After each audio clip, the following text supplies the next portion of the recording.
ကြောင့်အချိန်ပိုင်းသာစာဖတ်ခွင့်ရရှိခဲ့ပြီးစာအုပ်ငှားရမ်းခွင့်မရရှိခဲ့ပါ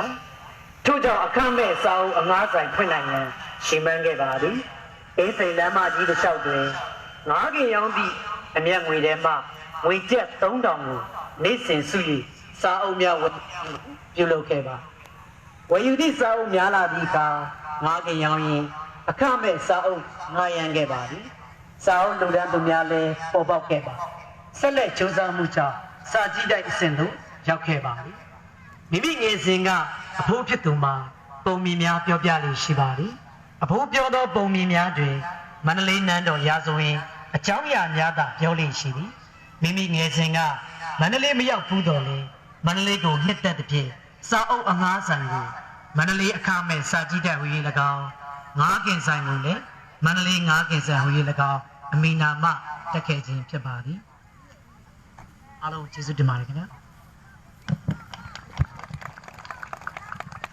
ဆရာစောစောဤကိုရေးချင်းကိုဖတ်ကြားပြီးသွားပါတော့ဦးကြည်ခိုင်အားအထူးပင်ကျေးဇူးတင်ရှိပါတယ်ရှင်အစီအစဉ်အရဆရာစောစောမှာစာပေချစ်မြတ်လို့သူစာပေဝါသနာချင်းများအားလူငယ်နှင့်စာပေဟူသောကောင်းစဉ်ဖြင့်ဟောပြောဝေပါရန်လေးစားစွာပန်ကြားအပ်ပါရှင်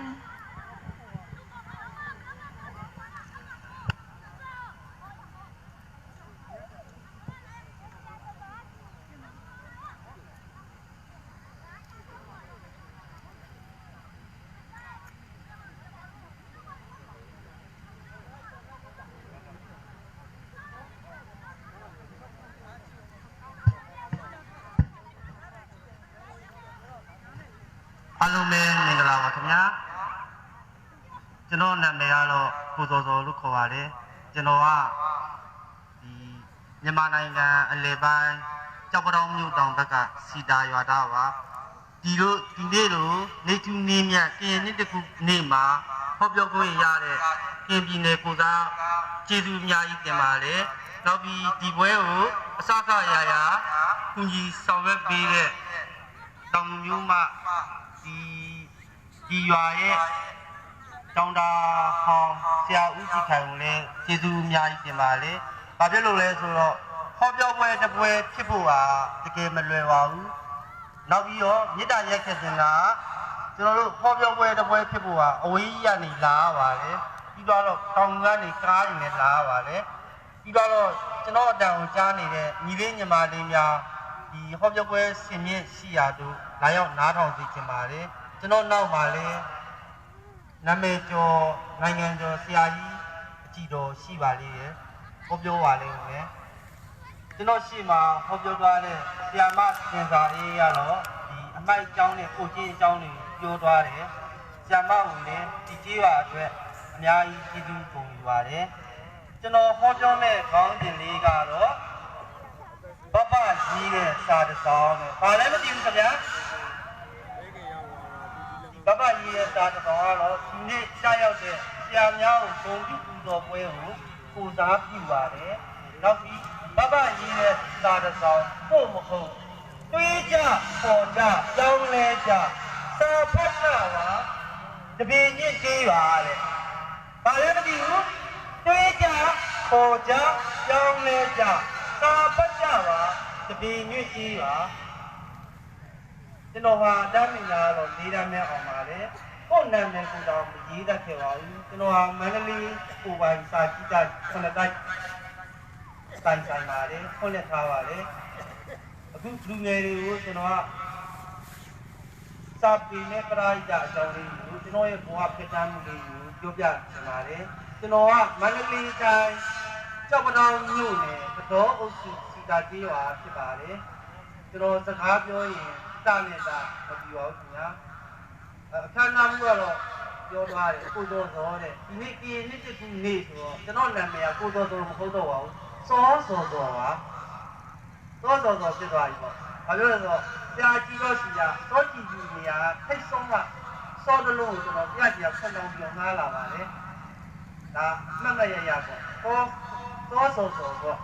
ငါပြောရင်တာနဲ့တာတော့မကြည့်ဘူးဒီခံမိကြပါတော့နော်ဒါကြောင့်မလို့ကျွန်တော်မန္တလေးတိုင်းကြောက်ပတောင်းမြို့နယ်ကတော်အုပ်စုစီတိုင်းကြီးရွာသားဖြစ်ပါတယ်ကျွန်တော်တို့ Jual jual, jauh dong kau mereka. Sana main kuah, nyara, tora, jauh dong dah. Nolo jual yang jauh kemah, pencau isi. Tahu kemah, you pun doi jauh le, sahaja jauh isi. Nau kemah jauh, Indo isi. Jika sana pencau di mah, tu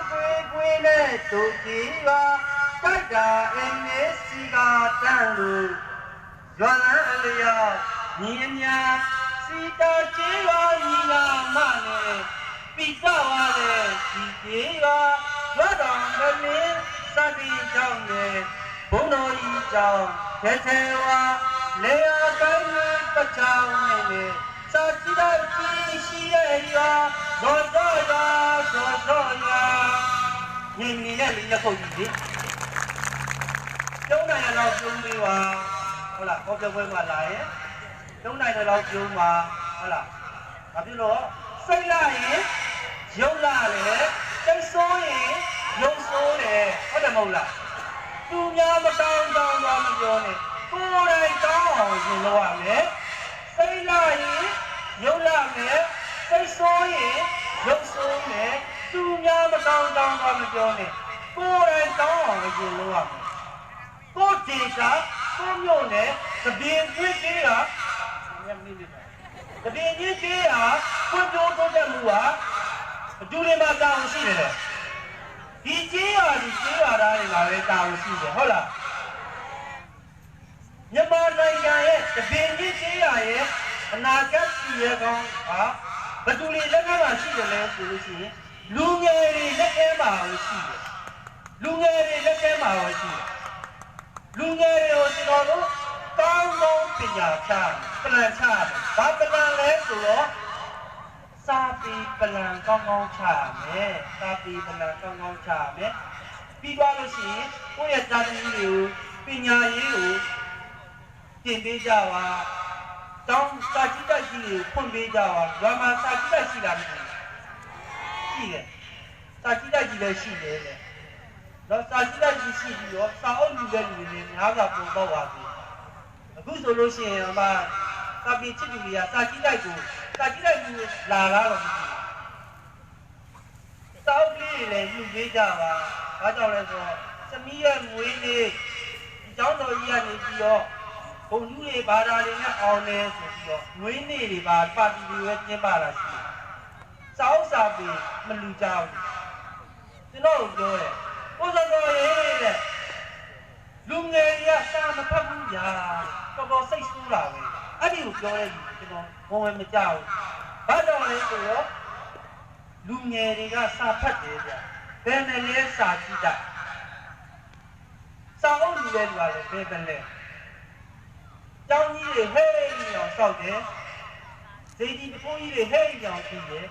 စာကြည့်တိုက်ကိုကြတော့ကျွန်တော်တို့မြန်မာလူမျိုးတွေကလူကကောင်းမှန်းမသိဘူးကျွန်တော်ရန်ကုန်မှာဆိုလို့ရှိရင်အများကြီးပြောကိုတော်တော်ကြီးဗျာမန္တလေးစာကြည့်တက်ကလာဟုတ်ပါတယ်ဗျကျွန်တော်အင်္ဂါလေးဂျားတဲ့ခေါင်းလေးလေစာအုပ်လေးလေလူချင်လို့ပါတကယ်တော့လေအဲ့ဒီစာဂျားနဲ့အဟောင်းလေးစာအုပ်အဟောင်းလေးอ่ะဂျားလေးကဂျားလေးဝယ်နဲ့ကြီးတွေဝယ်နဲ့မောင်ကြီးလေးပြန်ရောင်းတော့မှရောင်းမရတော့ဟုတ်လားတော်တော်ကြီးကျမလေးဒီနေ့ကြီးอ่ะလုံးဝတောင်းတူကြီးပါကျမတို့ဒီနေ့တင်းနိုင်နေမှာလေရလိုက်ခါမှရက်သက်တယ်ကိုစောကောစာကြည့်တိုက်ကိုသိနေဆွဲဘူးညီအောင်နေတယ်မရှိဘူးဟုတ်လားမလူကြဘူးပေါ့နော်ဒါကြောင့်ပုံရွာပုံဒေတာပုံမျိုးနဲ့ပုံကျိုးတိုးတက်ဖို့လူငယ်တွေကိုကျွန်တော်တို့ကောင်းကောင်းပလန်ချရမယ်စာပေပလန်ကောင်းကောင်းချရမယ်စာကြည့်တိုင်းမရှိတဲ့အရက်ကစက်တီလုံးဝမရှိဘလို့ပဲတိုးတက်နေပါစာပေကွန်မြူမှာကျွမ်းရွာမှာတိုးတက်တယ်ဒါကြောင့်မို့ကျွန်တော်ကလေးလမ်းပဲအောင်ကိုယ်နာမည်ကကျွန်တော်မရေးတတ်ဘူး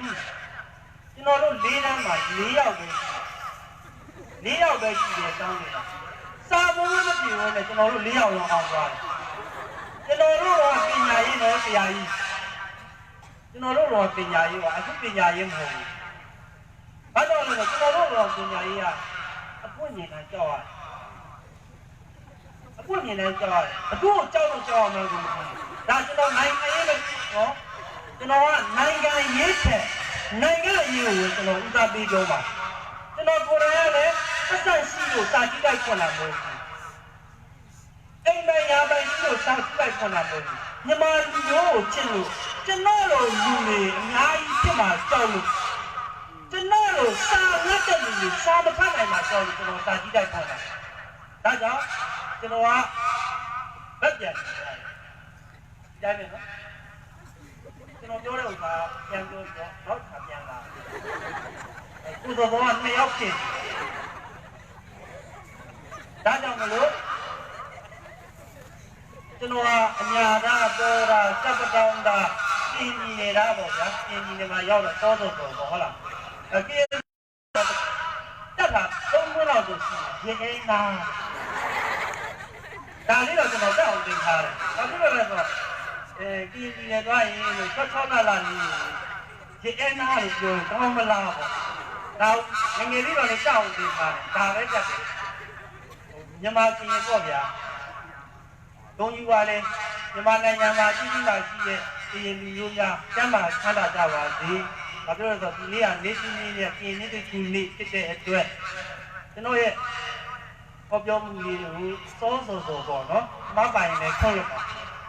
စောမဟုတ်တော့စောဖြစ်သွားပြီ။ကြာကြည့်တော့ကျစောတဲ့လို့ကျွန်တော်ငားလာတယ်။ပြန်မပြီးတော့ဒါကြောင့်ကျွန်တော်တို့ကြွားရဲ့နေတယ်ကျွန်တော်က၄တန်းမှာ၄ယောက်လုံးမှာစာမိုးဝဲမပြေဝင်နဲ့အောင်သွားတယ်ဟာအဲ့ဒီနေရမြန်မာနိုင်ငံမှာအောင်ချက်အကောင်းဆုံးတောင်းတာမောင်စောဟမ်စာမိုးဝဲမပြေဝင်နဲ့အောင်သွားတာလေကိုယ်နာမည်ကိုတော့မရေးတတ်ခဲ့ဘူးဘာကြောင့်လဲဆိုတော့ကျွန်တော်တို့ရွာရဲ့ရောက်ဆက်မှာတင်းခေါင်းကြီးရှိတော့ချောင်းရည်တွေများလာလို့ရှိရင်ဆရာမတွေရေမကူးနိုင်ဘူးရေမကူးနိုင်တော့ကျောင်းတောင်မတင်ခဲ့အောင်မတင်ဘူးဆရာမတွေအခက်ခဲတွေများလို့ပေါ့ဒါကြောင့်ကျွန်တော်ဟာစာမိုးဝဲမပြေဝဲနဲ့အဲ့ဒီနေရာဘာသာစုံနဲ့ကျွန်တော်အောင်သွားပါတယ်တနိုင်ငံလုံးမှာ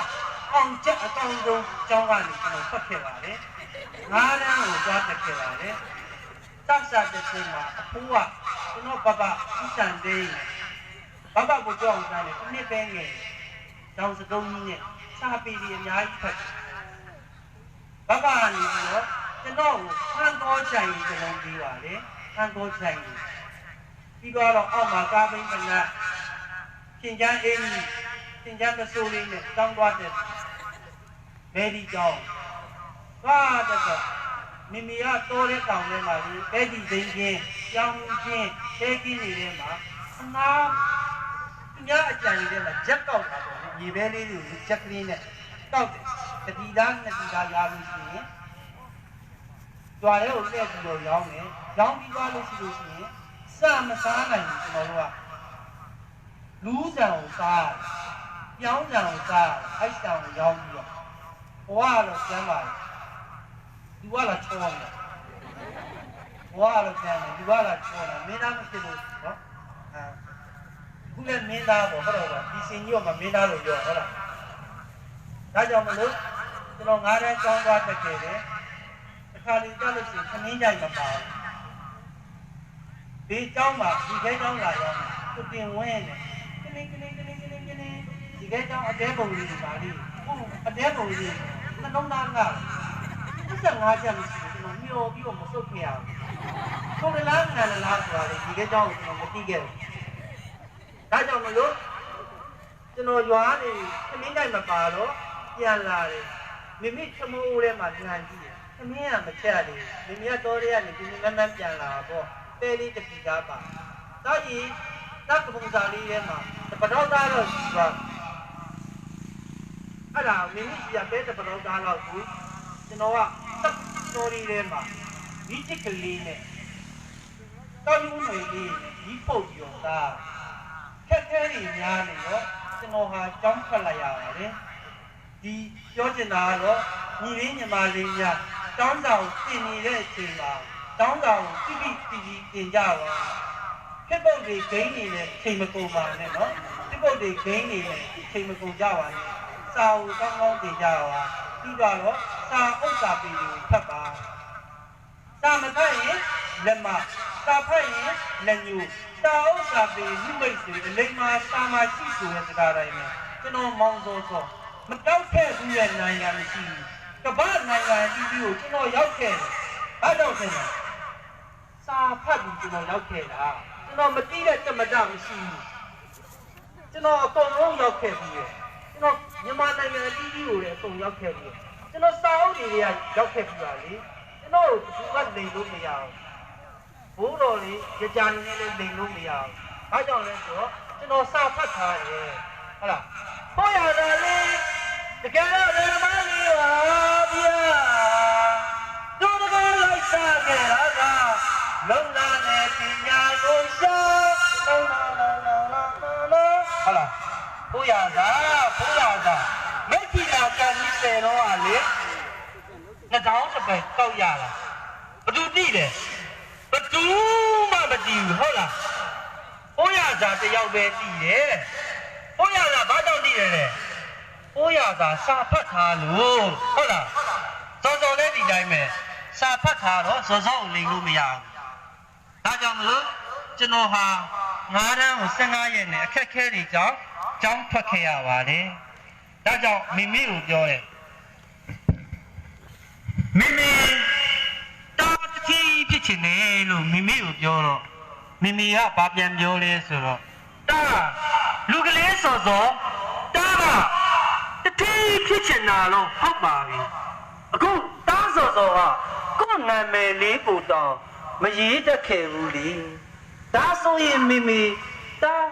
ဘလို့ပညာတွေသိဖြစ်နိုင်တဲ့နီလန်းတွေဘလို့တင်ယူရမလဲလို့မိမိကိုပြောတော့မိမိကတာဘဘရှိတဲ့တော်တဲ့တောင်ထဲမှာနှမ်းကင်းဆောင်ပဲကင်းဆောင်ပေါ့လူလေးဟောမိမိဒါဆိုရင်တထိပ်ဖြစ်မလားဖြစ်မှာတည်ကြတယ်ကြားရင်တာဘဘကစာပေပညာရှင်ကြီးကျွန်တော်ဘဘနာမည်ကဦးစံသိန်းအောက်ပြည်အောက်ရွာတောင်မူဘေးနာလေးမှာသူများရာခင်းထဲမှာစရင်ငါးလေးလုတ်ခဲ့ပါလေကျွန်တော်ဘဘကစရင်ငါးတွေလုတ်ပြီးတော့ရလာတဲ့ပတ်ဆက်တွေကိုမိသားစုအတွက်တိဆောက်မယ်လို့လုတ်ချိန်မှာဦးနေဝင်လက်ထက်ကပတ်ဆက်နေပြည်သူပိုင်အသိမ်းခံလိုက်ရလို့ကျွန်တော်တို့မိသားစုဟာ3ရက်ဓမ္မနောက်ပိတ်ခွေဆင်းရဲတော့ပါလေဒါကြောင့်မလို့ကျွန်တော်ဟာတတိဖြစ်ချင်တယ်ဘဘရှိတဲ့တောတဲ့တောင်ထဲမှာမိမိကနှမ်းတောင်ဆောင်ဖို့တဲ့အဲ့ဒီအချိန်မှာလေဗီဒီယိုကားတွေရတယ်ကောင်းတလားမင်းနဲ့လွတ်ကောင်းရမင်းပိုင်းလို့ရဲကိုလို့တရားတင်ဆိုးလို့ကြည့်ချင်တာဆိုစက်လေးလက်မှာ TV လေးကိုကြည့်ချင်တာ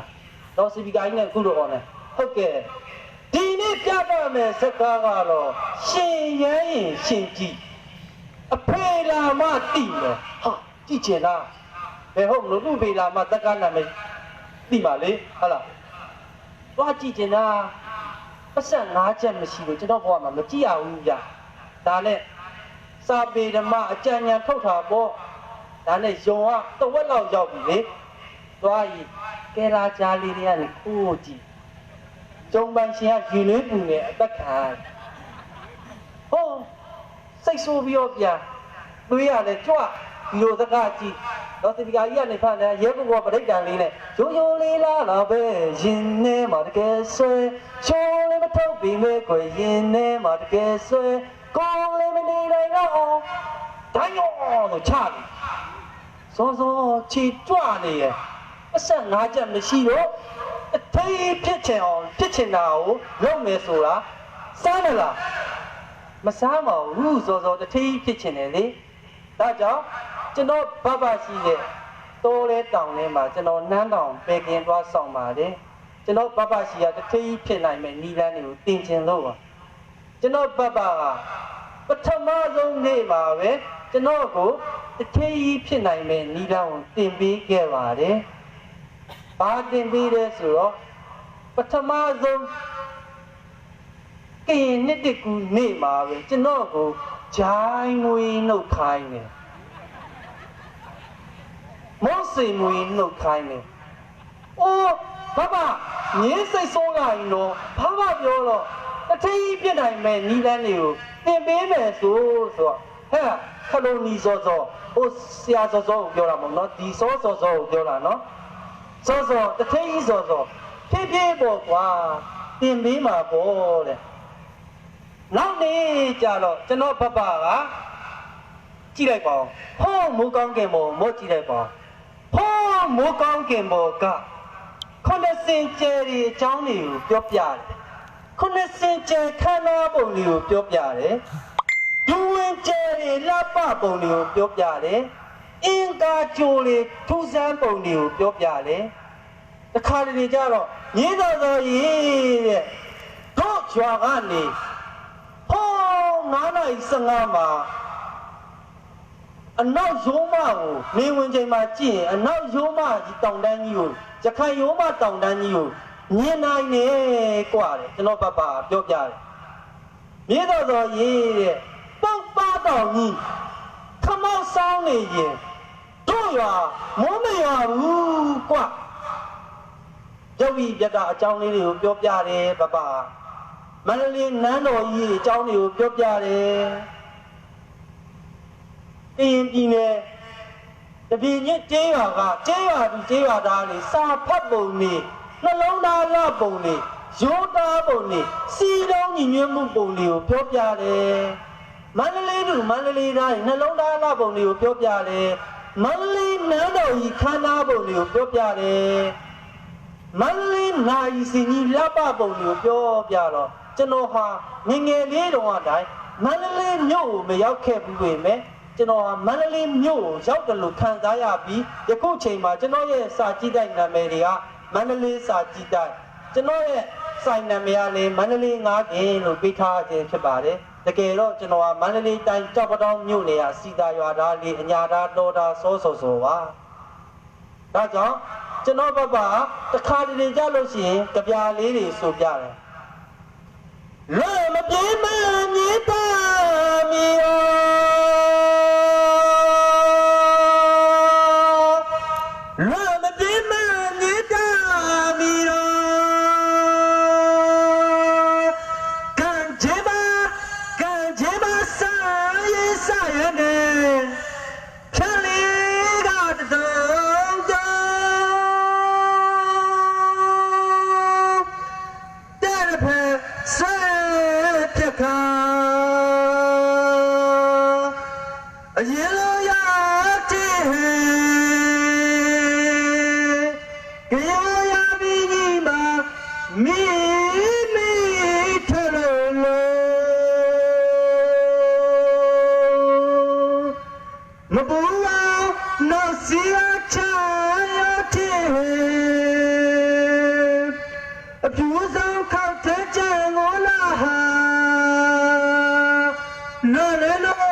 စကံ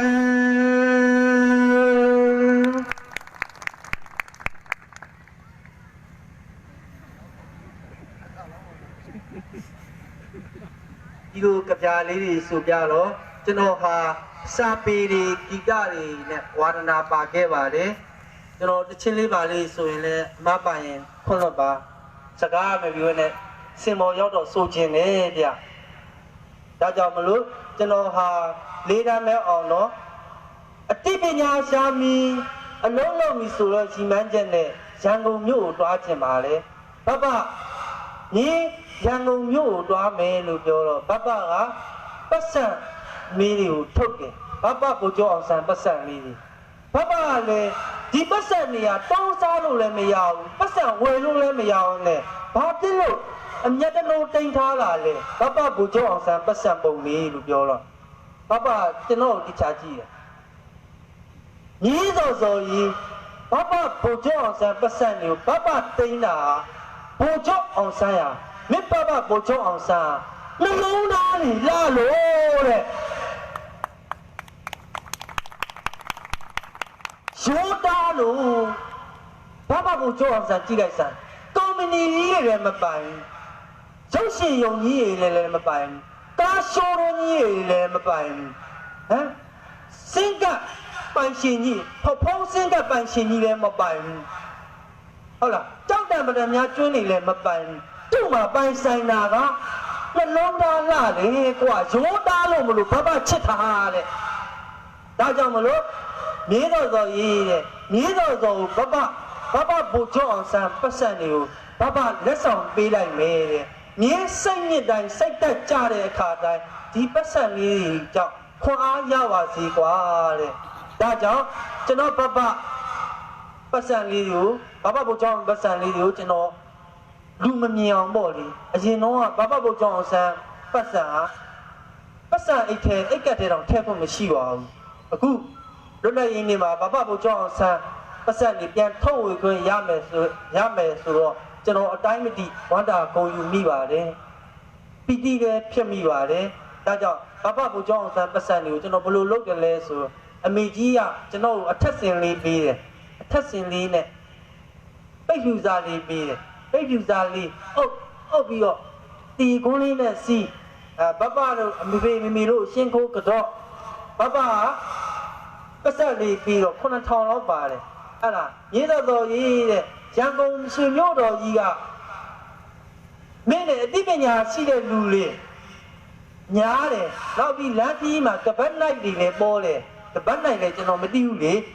မင်းပတ်သက်ကိုခိုးတဲ့လူတွေလည်းပေါ်တယ်ဟမ်ဘယ်ရမလဲခိုးလို့မရဘူးဆိုပြီးတော့ကျွန်တော်ကဖြင်ချမ်းပစိုးလေး၃ပတ်လောက်ကပုံစာပတ်ပြီးတော့အမေကြီးရှိရအမေမေရှိရနေပြီးတော့အချိတ်၃ချိန်လောက်ကိုတောင်းဟုတ်လားတခုခိုးရင်စိုးအောင်လို့ပေါ့နော်တခြားလို့ပြီးတော့ရင်ကျွန်တော်တီခွန်းပြတဲ့ဒိုးတုတ်တခြားစီလာသားမှာကပတ်နိုင်ရဘာနဲ့နိုင်မလဲပေါ့ဟုတ်လားဒါကြောင့်အတိပညာရှာမီအလုံးလုံးမီဆိုလို့ရည်မြန်းချက်ရန်ကုန်ရွှေမြို့တော်ကြီးကရွှေတကုံဘုရားကြီးလည်းဖူးခြင်းနဲ့စာကြည့်လိုက်တွေကစာအုပ်တွေလည်းဖတ်ခြင်းနဲ့တပင်ညကျွေးရကကျေးရွာသားတွေနှလုံးသားလှပုံတွေစီလုံးညညပုံညွလေးလည်းမြင်ခြင်းနဲ့ဆိုပြီးတော့အတိပညာရှာမီအလုံးလုံးမီဆိုလဲရည်မှန်းချက်နဲ့စာအုပ်ကလေး၃အုပ်နဲ့ရန်ကုန်မြို့ကိုစတက်ခဲ့ပါတယ်စာအုပ်ကလေး၃အုပ်ကတော့ဆရာချင်းဦးညိုရဲ့လင်္ကာဒီပချစ်သူဆရာမခင်တူရဲ့အခန်းဆက်ဝတ္ထုမတ်အိမ်ကန်ပြဝိယတ္တစာအုပ်ကလေးနဲ့ပေါ့လေရန်ကုန်ဆွေမျိုးတော်ကြီးကိုတက်ပန်းဘဘတခါလေးဘဘအကြောင်းပြောအောင်ဘဘတခါတည်းကြားလို့ရှိရင်ရေတောင်းရင်လေပုံနေတဲ့ရေလေးတွေကို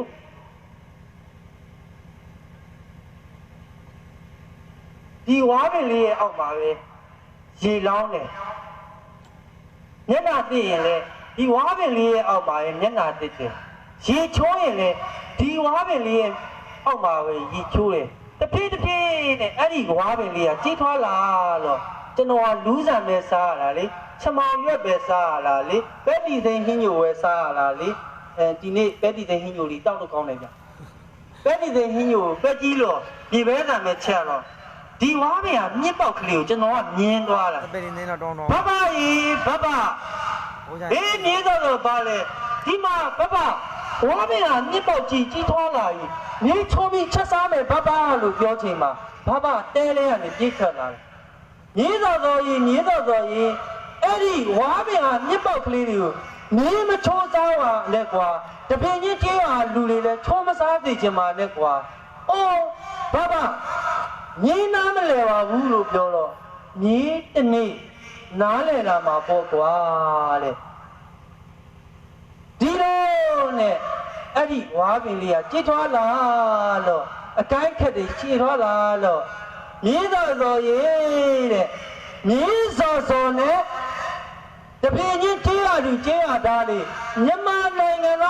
စ စားပေချစ်သူတွေမစားတဲ့ဝါပင်လေးဟာအခုဆိုလို့ရှိရင်စာကြည့်ခေါင်းနဲ့လုံးလို့ရတယ်တီလုံးနဲ့လုံးလို့ရတယ်တီလုံးနဲ့လုံးလို့ရတယ်ဖင်းထိုင်ခေါင်းနဲ့လုံးလို့ရတယ်ကဲလာနဲ့ရက်လို့ရတယ်နောက်ဆုံးပဲကွာ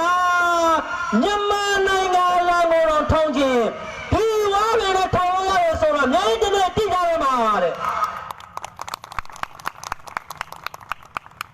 ဒါကြောင့်ကျွန်တော်ဟာမြန်မာနိုင်ငံအနှံ့တနိုင်တစ်ပိုင်းစာပေဝါပင်တွေကိုလိုက်စိုက်ခြင်းဖြစ်ပါတယ်။ပတ်စံရှိလို့စာကြည့်တိုက်ဖွင့်လို့မဟုတ်ပါမြန်မာလူမျိုးကိုချစ်လို့မြန်မာလူမျိုးတွေအနိုင်ငံဘဝလွတ်မြောက်ဖို့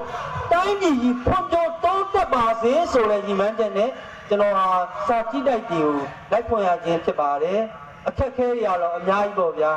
။ဖေဖေကပြောတယ်။တားရည်တဲ့ဖေဖေလေးအောင်လုံးမလို့ဟိုးဖားကန်ဒေတာကိုကြောက်သွားတူးမလို့လေဟုတ်လားဖေဖေဒါကြောင်းပြန်နေရမယ်ကွာလေဖေဖေကလေလို့ဖားကန်ကြောက်သွားတူးရနဲ့ဒါတတိဖြစ်မှာလေဘာဆိုင်လို့လဲပေါ့ဖေဖေကပြောတယ်ဟာဖေဖေဖားကန်ကြောက်သွားတူးလို့ရှိရင်တချင်းပြည်နယ်ကဖားကန်ကိုကြောက်သွားတူးလို့ရှိရင်ကြောက်ကလေးတွေရလာလို့ရှိရင်ဖေဖေတထင်းဖြစ်ပြီပေါ့ကွာတဲ့ဖေဖေဒါဘလို့တစ်ထည့်ဖြစ်မှာလဲဟာဖေဖေကကြောက်တူးရင်းနဲ့ကြောက်ကလေးရလာဘလို့လုံးမလဲကြောက်ဝင်ဘလို့လုံးမလဲဖေဖေကကြောက်ဆိုလာပါလားဒီလောက်အပွင့်လေးပေါ့နော်တစ်ထည့်ဖြစ်တယ်တဲ့ဟာအဖေကတောထဲမှာကျွန်တော်ခင်းပေါက်ခေါ်ထင်ညာတော်ကြီးနဲ့တင်းငုတ်တွေကိုပစိန်ကြီးနဲ့ပေါက်ရတာလေဖေဖေကလေလေးတစ်ချုံလေးနဲ့တချင်းလေးကလည်းဖေဖေကဆိုလေးရဗျကျွန်တော်တော့အလွတ်ရနေရပေါ့နော်နည်းနည်းပါပါပေါ့နော်ဖားကမှာကြောက်သွားတူးမလို့လေကြောက်တူးသမားလေးရဲ့ဘဝသမားလေးမို့အမငယ်ပါနဲ့ခွေလက်ခုပ်ပြရမယ်ကျွန်တော်တစ်ချက်ဆိုရင်ကြောက်တူးသမားလေးရဲ့ဘဝသမားလေးမို့အမငယ်ပါနဲ့ခွေဝတ္တန်တရားလောကရဲ့လင်မစင်ရဲ့ဒူလေးချမ်းသာဒူလေးအများကြီးရှိပါလေကံမကောင်းလေးတော့တန်တိုင်ပြီးကြောက်တူးရတာထင်တော့မသေးပါနဲ့တကယ်တော့ကြောက်တူးသမားများဟာလောပန်းလောင်နေပါဟုတ်ချင်းမရရင်ဒီချင်းမရရင်တော့ချင်းဆွဲမလျှော့ပါဘူးချင်းမတဲ့ထောင်ကောင်းအောင်တူးမဲ့ကြောက်တူးဓမ္မဝါကွာတကယ်တော့ကြောက်တူးဓမ္မများဟာလောပန်းလောင်နေပါဒီလိုနဲ့ဖေဖေရလေဟောဖားကန်ဒေတာမှာကြောက်မရဝင်းနဲ့မက်ကလောင်နေရပြီးပြန်လာပါတယ်ဒါကြောင့်စောတထေးဖြစ်ချင်တာစမ်းတယ်လားကြကြပြောစမ်းတယ်လားမစမ်းပါဘူး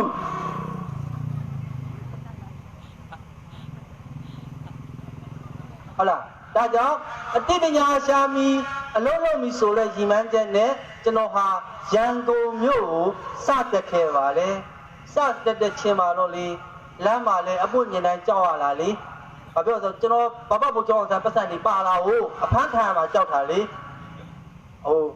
ဟိုဘက်ကြည့်လိုက်ရင်အပွင့်မြင်တိုင်းကျွန်တော်အောက်ကွယ်ငုံဒီဘက်ကအပွင့်နဲ့မြင်လို့ရှိရင်ကျွန်တော်ဟိုဘက်လမ်းသွားတာကျွန်တော်ကိုကျွန်တော်လက်ပြမတတ်ဘူးပေါ့နော်ကြောက်စိတ်တွေနဲ့ဘာလို့လဲဆိုတော့ကျွန်တော်တို့လူငယ်တွေကဒဏ်ရာတွေနဲ့ကြီးပြင်းလာခဲ့ရတာလေဟုတ်လားဒဏ်ရာတွေနဲ့ကြီးပြင်းလာခဲ့ရတာဒါကြောင့်မလို့ကျွန်တော်အပွင့်မြင်တိုင်းကြောက်ခဲ့ရပါလေကျွန်တော်နိုင်ငံရေးမပြောဘူးနော်ကျွန်တော်ပြောနေတာနိုင်ငံအရေးကိုပဲပြောနေတာဒါကြောင့်ဒီဟာဆိုင်မှာအလုပ်ရပါတယ်တတိယခေါ်တယ်ဟဲ့ကြောက်ပတောင်းတာလားဟုတ်တယ်ကျွန်တော်ကြောက်ပတောင်းတာဆိုချိုးရမ်းနဲ့ချိုးစိတ်ဤပြစ်ခွေလဲရိုင်လဲပေါ့နော်ဟုတ်လားကြောက်ပတောင်းထညက်ဆိုအလွန်ချိုးတကြားအရှုံးပေးရတာဟုတ်လားကြောက်ပတောင်းသားတွေပြုံးလိုက်လို့ရှိရင်မူးမေ့သွားတာဟုတ်လားတပြင်းချင်းကြေးရတာတွေတက်ခုကုန်မယ်နော်ပြုံးကြည့်ပါနော်ပြုံးလေးနေဟုတ်လားနောက်နေ့ကစားပြီးတော့ဟုတ်လားတပြင်းညွတ်ဥက္ကဋ္ဌကြီးမြင်နေပြုံးကြပါဥက္ကဋ္ဌကြီးလားဆရာကျောင်းဆရာကြီးတွေ့ရင်လေကျောင်းသူကျောင်းသားတွေရောဆရာမတွေရောကြီးဝါလူကြီးတော့ကျောင်းဆရာကြီးလားဆရာကြီးမင်္ဂလာပါဟီဟုတ်လားကြည်ပြပြုံးကြဟုတ်လားဥ ဦးလေးတော်မလို့လားဟာဟုတ်လားအိမ်သာတက်ရင်လည်းပြုံးဒီပြစားပြီဟုတ်လားခင်းချက်ရင်လည်းပြုံးအဝတ်လျှော်ရင်လည်းပြုံးဖုံးတုံးရင်လည်းပြုံးတော်ရင်လည်းပြုံးဟုတ်လားတနခါလေးရင်လည်းပြုံးတုံးတယ်လောက်ပြုံးပါဟုတ်လားစိတ်လာရင်ရုပ်လာမယ်စိတ်ဆိုးရင်ရုပ်ဆိုးမယ်သူများမကောင်းကြောင်းတော့မပြောနဲ့ကိုယ်တိုင်ကောင်းအောင်ရင်လို့ရမယ်ဟုတ်တယ်မဟုတ်လားလူငယ်တွေစာများဖတ်ပါဘဝတန်ဖိုးနားလည်အောင်လုပ်ယူပါစာပေမှာမမြင်နိုင်တဲ့ခွန်အားတွေရှိပါလေဒါကြောင့်မလို့ဟိုတနေ့ကသောနာပေါ့နော်ကျွန်တော်ရောက်ချင်းမှာဟုတ်လားလမ်းလျှောက်လိုက်တယ်မိန်းကလေးတယောက်ဒီကျေးရွာမဟုတ်ဘူးဟိုဘက်ရွာကိုကျွန်တော်လမ်းလျှောက်လိုက်တယ်ပေါ့နော်လျှောက်လိုက်တော့စပင်းနီကြောင်စိုးထားတယ်ဟာဒီတော့ကြိုတောင်ကြဟုတ်ပါဘူးမြို့ကြိုမြို့ကြမှာတော့စပင်းနီကြောင်ရှိတာပဲပေါ့နော်တို့ကြည့်လိုက်တော့ခြေစလုံးမွေးကြီးနဲ့အတားမဲလေးရဲ့တိရအတားမဲလေးရဲ့ကွန်ပန်ဒတ်စီထားတယ်ဟုတ်လားကိုရီးယားမလေးတို့အညာစီရောဆိုလှရင်တော်လေးရဟုတ်လားအရက်ကပုတုတူဟုတ်လားဝချမ်းများတော့ကလေးပဲရှိတယ်အရက်က9ပေတောင်မပြည့်ဘူးဟုတ်လားခုံပဒတ်စီထားလေးရထမိန်နဲ့ဟုတ်လားစပင်ကနီးကြောင်ပြီးတော့နားမှာ1ပေါင်2ပေါင်3ပေါင်4ပေါင်5ပေါင်ကျွန်တော်မရေနိုင်ဘူးအပေါက်ကဖောက်ထားလေးရစပင်နေဆေးဆိုးထားတယ်မိတ်ကိုက်ဆံမေးရခွေးရဟောင်းနေတယ်သူ့ဟောင်းမှမသိဘူးဟုတ်လားသူ့အမျိုးလေးထင်တာပေါ့လေဒီထဲကလူတွေပြောတာမဟုတ်ဘူးနော်ကြောက်ပတော်ကစေးဆိုးထားတဲ့လူငယ်တွေကိုပြောတာပါနော်ဒီကင်းပြည်နယ်တန်းတော့ကင်းပြည်နယ်ကလူငယ်တွေမပါပါဘူးကြောက်ပတော်ကျွန်တော်တို့ရွာဘေးကပြောပါရဲ့လူငယ်လေးတယောက်ကြည့်လိုက်အရက်ကတည့်ရတိုင်းပဲမြစ်ထဲတော့မှပုတ်လိုက်မြစ်ထဲတော့မှလွတ်သွားမယ်ဒီတရားရင်ဟုတ်လားစပင်ကနီးကြောင်ပြီးနားမှာလည်းဖောက်ထားလေးအယုတ်တွေဟုတ်လားနှာခေါင်းမှာလည်းဖောက်ထားတယ်တခါကျရင်စကားပြောမယ်ဆိုရင်နှာခေါင်းလေးကိုမှားပြီးပြောဝချမ်းများထောင်ထားတဲ့အတိုင်းပဲပုတ်လိုက်လဲမှာဘောဒီပလက်ချာတောင်းတော့ကိုခါကောင်းနေထိုးပါတတူဟုတ်လားအခုကျတော့သူများထိုးတိုင်းလိုက်ထိုးဟုတ်လားတတူလေးစပင်ညီသေးဆိုဟုတ်လားတတူထိုးတော့ညီလေးရေလို့မင်းလက်ကဘာလဲကွာလို့ဟုတ်ကဲ့ကျွန်တော်အင်ကြီးချွတ်ပြီးပြပါမယ်တဲ့သူတတူကိုတော့ချွတ်လိုက်ငါမင်းကိုချစ်တယ်ခိမင်းရလဲကွာလို့မင်းရဲ့တတူကလည်းငါမင်းကိုချစ်တယ်ခိဘာလဲဆရာစောကြီးတဲ့ကျွန်တော်ထိုးလိုက်ရတုန်းကတော့ငါမင်းကိုချစ်တယ်ခိုင်းနဲ့ထိုးရင်လေဖြတ်သွားလို့ခိဖြစ်သွားတာလေဖြစ်ရမယ်ဟုတ်လားငါမင်းကိုချစ်တယ်ခိမဖြစ်ပါသေးနဲ့နော်ဒီစပင်ရဲ့စိုးကျိုးတွေဟာအများကြီးဖြစ်ပူလောင်စေပါတယ်ကျမ်းမာရေးကိုစိုးရုပ်စေပါတယ်ဒီထဲမှာကိုယ့်ရဲ့တာသမီတွေကိုစပင်လေးဆေးဆိုးရင်လည်းမစိုးစေပါနဲ့ဒီစပင်ရဲ့အေကိုဟောကအရန်ပြင်းတာလေကျွန်တော်တို့စပင်လေးခန်းချောင်းနေရင်တော့မှကျွန်တော်တို့အုံးစီလေးကိုလင်းရတာစံကေတာလေးဥယျာပြားလေးအင်းများဘူးအခုတော့လူငယ်တွေကလေအတူယူမနေကြတယ်သူများကိုရီးယားဂျပန်တို့ခြားနိုင်ငံတွေမှာတူရာဒီဦးလူနဲ့ကိုက်ညီတယ်လေပင်ကိုတဘာဝစပင်လေးဟုတ်လားမင်းသမီးတွေရာစိုးပြတော့လိုက်တူမယူပါနဲ့ဟုတ်လားဒီစပင်ရဲ့ဥယျာပြားဘလောက်ခူးဆက်ရလဲဆိုတော့ကျွန်တော်တို့တွားကြထိုးတန်လေးနဲ့ဖိုးကြည့်တော့မှနားတယ်မိုးရရင်ဖြီးလေးမဆောင်အုတ်ထုပ်လေးမဆောင်ရင်တော့မှကျွန်တော်တို့ဥယျာပြားထိကြိုက်တယ်နှာစီးချောင်းဆိုးတယ်ဒါကိုလှကျင်တော့စပင်ကြီးတွေကိုဆေးဆိုးတယ်စပင်ဆေးဆိုးဟုတ်လားဆေးဆိုးကျွန်မမဆိုးတော့ပါဘူးဆိုအန်ဒက်ဆေးဆက်ဆိုးဘယ်နှခါဆိုးလဲနှစ်ခါဆိုးမိခဲကြီးကိုခေါင်းကြီးအောင်မထမ်းထားတာမလင်းဘူးလားမပူဘူးလားမသိဘူးမှန်လေးထားတယ်ငါဒီစပင်လေးနဲ့ရွှေရောင်စံကီလေးနဲ့လိုက်ပါတယ်ပေါ့နော်သူခံစားရတော့မသိဘူးကိုခံအားခုခံအားကောင်းနေတဲ့အချိန်မှာဘာမှမဖြစ်ဘူးနော်ကိုခံအားကျဆင်းနေတဲ့အချိန်မှာစပင်ဆေးဆိုးထားတဲ့လူတွေကဝတ်ချံလေးပေါက်လာမယ်ဟုတ်လားဝတ်ချံလေးတွေပေါက်လာမယ် မျက်လုံးတွေကမှုန်လာမယ်အသားရည်တွေခန်းချောက်လာမယ်ပြီးတော့ground 6ချားတွေဖြစ်လာမယ်ဟုတ်လားဟမ်ညတိုင်ကြရင်တနာရီ15တနာရီညတိုင်ကြရင်ရေတွေစားလာမယ်ရေတွေစားလာမယ်ဒီစပင်ရဲ့စိုးတဲ့စိုးကြိုးတွေကပေါ့နော်ပင်ကိုတဘာဝလေးကိုနေကြပါစိတ်လာရင်ရောလာမယ်စိတ်ဆိုးရင်ရုပ်ဆိုးမယ်ဟုတ်လားစိတ်လောက်ပြုတ်ပြင်ရမယ်ဘုန်းဘုဆရာတော်ကြီးကပြောတယ်လေလက်ရှိခန္ဓာမတော်တာနဲ့နောင်လာဘဝမတောင့်တာဝဲကြောက်ကြဆွဲဖြင့်အမဲမပြဝိပဿနာလေ့လာချိန်ပါအာဆိုင်တော်ပြကြအောင်မှာမူထိုးသူဒီကယူမလဲဂတိမြဲဤတဲ့နော်ဂတိမြဲဤတဲ့နော်မီးတောင်ဆွဲမှာရေဝမတားနဲ့တဲ့စိတ်လာမှာရုပ်လာမှာတဲ့ကျွန်တော်တို့စိတ်လာလို့ရှိရင်ရုပ်ကအလိုလိုလာနေရပဲကျွန်တော်ကြည့်လေတချို့ကတော့ပြေတူလို့မြင့်မြတ်လို့နင်တို့တဲ့တော့ပေါချောရတယ်ဟုတ်လားဟမ်စိတ်လာအောင်နေပါဟုတ်လားကျွန်တော်တို့မြန်မာလူမျိုးတွေကတနက်ခါလေးနဲ့ကျေးမှုလေးကိုထိမ့်သိမ့်ကြပါအော်လူငယ်တွေတစ်ခါကျရင်ဘာတစ်ချင်းနေဆိုမှလည်းမသိဘူးရုပ်ကင်းပြည်နယ်ကိုတွားမယ်ကက်ပြာလမ်းပေါ်လမ်းလျှောက်မယ်ဟိုစော်လေးမိုက်တယ်ဒီဆိုင်ရောလေးမိုက်တယ်ရိုးတဲ့သူတို့ဆိုရတဲ့ချင်းကိုလေဖြတ်နေမှတော့ကျွန်တော်ခံစားရတယ်လေဘာခံစားချက်မှမရှိဘူးပေါ့နော်ကျွန်တော်တစ်ချင်းလေးတစ်ပုတ်ဆိုပြမှာပေါ့ခုလိုယာတီဝူးလူလေးနဲ့ကန့်ညီတဲ့တစ်ချင်းလေးကျွန်တော်ခံစားလို့ရတဲ့တစ်ချင်းလေးပေါ့အေးများတဲ့စောင်းညမှာမီးအောင်ထိန်ထိန်လို့များနဲ့ချင်းကလေးနဲ့စောင်းညောင်းဆိုအတဲနဲ့တွေ့ကြရမယ်စုံတွေလေးလေးတကယ်အချာလို့စောင်းနေကဲစောခံစားလို့ရတယ်ဆိုတဲ့အကြောင်းပြောပြဟုတ်လားစောခံစားလို့ရတယ်哦，哟，你说的买的，俺说的买的，哟，啊哈哈哈，我多没黑，我多没黑，你多没黑，我那多没黑，你那多没哟，俺他们啥的，大家那个说买的，都一三杯，一三那杯给的，苗个说了，好倒买嘛，啦我看完了嘛没有，好了，今天给你的股说啥嘛？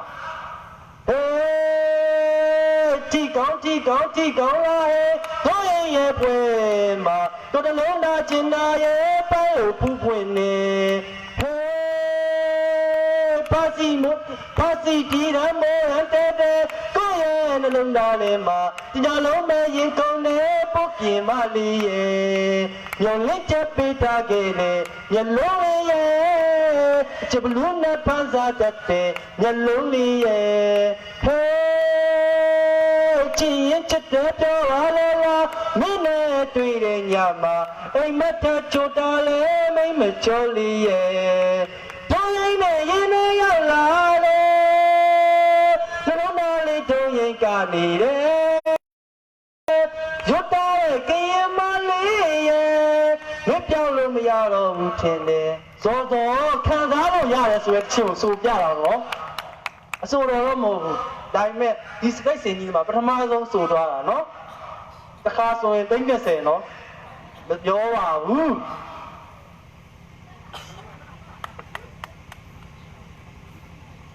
အရှူကိုတီရှိကိုတူကွာလို့တော့ညာတာတော်တာပုံမွင့်လင်းပေါ့ဟုတ်တယ်မဟုတ်လားဒါကြောင့်မလို့ကျွန်တော်ဟာဒီအဆိုင်မှာအလုပ်လုပ်တယ်တထေးရခေါ်တယ်ဟဲ့ကောင်လေးလာစမ်းတယ်တထေးရအောက်ကိုကြည့်ရတယ်ကာဘိန်းဖက်နှက်ကလေးမြင်သွားတယ်ကာဘိန်းဖက်နှက်တော့မှပြက်သွားလို့လေတန်ကျိုးနဲ့ချီပြီးတော့တန်ကျွန်းနဲ့တွဲလောင်းလှုပ်ထားတာကာဘိန်းဖက်နှက်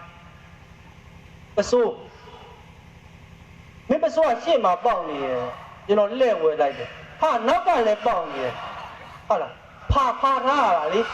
တိတ်လေးပေါက်နေတယ်တရားမီးရောင်နေဆိုမြင်ရတာပေါ့ဗျာကလေး14နှစ်15နှစ်ပဲရှိသေးတယ်နော်ရှက်လိုက်ဟာကျွန်တော်တထေးကပစိုးပေါက်တယ်လို့ပြောတော့လေတတိမ်မွင်းကြီးလေးကိုဖြန်းနေတယ်ထားရှက်ထားစောဟမ်ဟိုမင်းသမီးသိလားပေါ်တယ်အောက်ကပေါ်ထက်ကပေါ်ဟဲမရှက်ဘူးဗျာသူ့မှာသိလားကျွန်တော်များလေတွေးချောနေတယ်စိတ်သွားတာရှက်တာသိလားကျွန်တော်ရှက်တယ်မှပြောပြလာပါတော့နော်ကျွန်တော်မှလေပစိုးလေး ဒီကတန်ချွင်နဲ့ညီလို့တစ်ကိုင်းနဲ့ညီလို့ဆိုတော့ကိုကကိုလေးအချီလုံးလေးနဲ့ကိုကကိုချုပ်ဝဲရတာပြင်းမှာကြောက်ပြင်းတာကိုဖာပါပြီးတော့လေရှက်လွန်းလို့ခုခေတ်လူငယ်တွေများလေအပြဲကိုကြိုက်ကြတယ်ဗျာစဉ်းစားလို့ကိုမရဘူးပေါ့နော်ဒီထဲကလူတွေပြောတာမဟုတ်ပါဘူးနော်အိုးဘက်ကလူတွေကိုပြောတာပါဟုတ်လားဟိုမင်းသမီးတယောက်ဆိုတော့ကြည့်လိုက်ရင်ဒီကဘဲတော့တာခြေလန်းတိုင်းခြေလိုက်တိုင်းအပြဲကြီးနေပြီမလေးမိမလို့အိမ်ဒီရွှေပေးလို့မရတဲ့ညီတော့ငါကျွန်တော်ပပပြောတယ်ငါတဲ့မင်းအမေကြီးဒေါ်လာကြီးကိုတဲ့ကြီးစားစကားပြောတာဘယ်နှစ်ကြာလဲထင်တယ်အာဘာလဲဘယ်နှစ်ကြာလို့လဲ73နှစ်ကြာတယ်တဲ့ဟာအေးတဲ့အဘတဲ့မိုးနံတော်ရွာဦးတဲ့လူပြိုကြီးဟိုအပြိုပိုးသွားရလားတဲ့ကုန်းချောင်းလျှောက်ရတာပေါ့နော်ကျွန်တော်တို့ပပလူပြိုလက်သွားတာလေမိုးနံတော်ရွာကို4နာရီလျှောက်ရတယ်ကျွန်တော်အမေကြီးကိုပိုးလာကျွန်တော်အမေကြီးကလေပန်းလေးစပယ်ပန်းလေးပန်းပြလိုက်တယ်ကျွန်တော်ပပလေးပီတီလေးဖြစ်ထားတဲ့တိရဟမ်ပီတီလေးဖြစ်ထားတဲ့တနခါလေးလိမ့်ပြီးပြုံးကြရင်ပီတီလေးဖြစ်ထားတဲ့အာစကားပြောဖို့မရဘူးပေါ့နော်လူပြိုပိုးလာအခုတော့မဟုတ်ပါဘူးဗျာဟုတ်လားဟိုင်းငါမင်းကိုချစ်တယ်ဟာညံလိုက်တဲ့ခစ်ကာလာကြီးနော်ကျွန်တော်တို့ခင်ပါအခုခင်ပါပေါ့နော်ကျွန်တော်တို့ဘာတော့အမေကြီးကို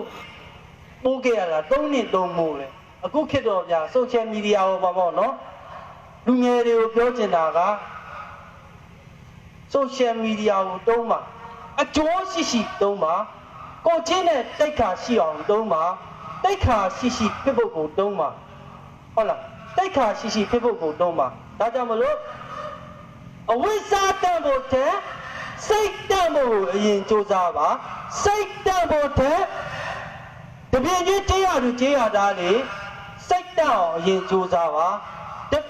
ကိုမိသားစုတွေအလုံးတွေလုံးနေတာကိုတပြင်းချင်းတောင်းတော်ကြီးတွေ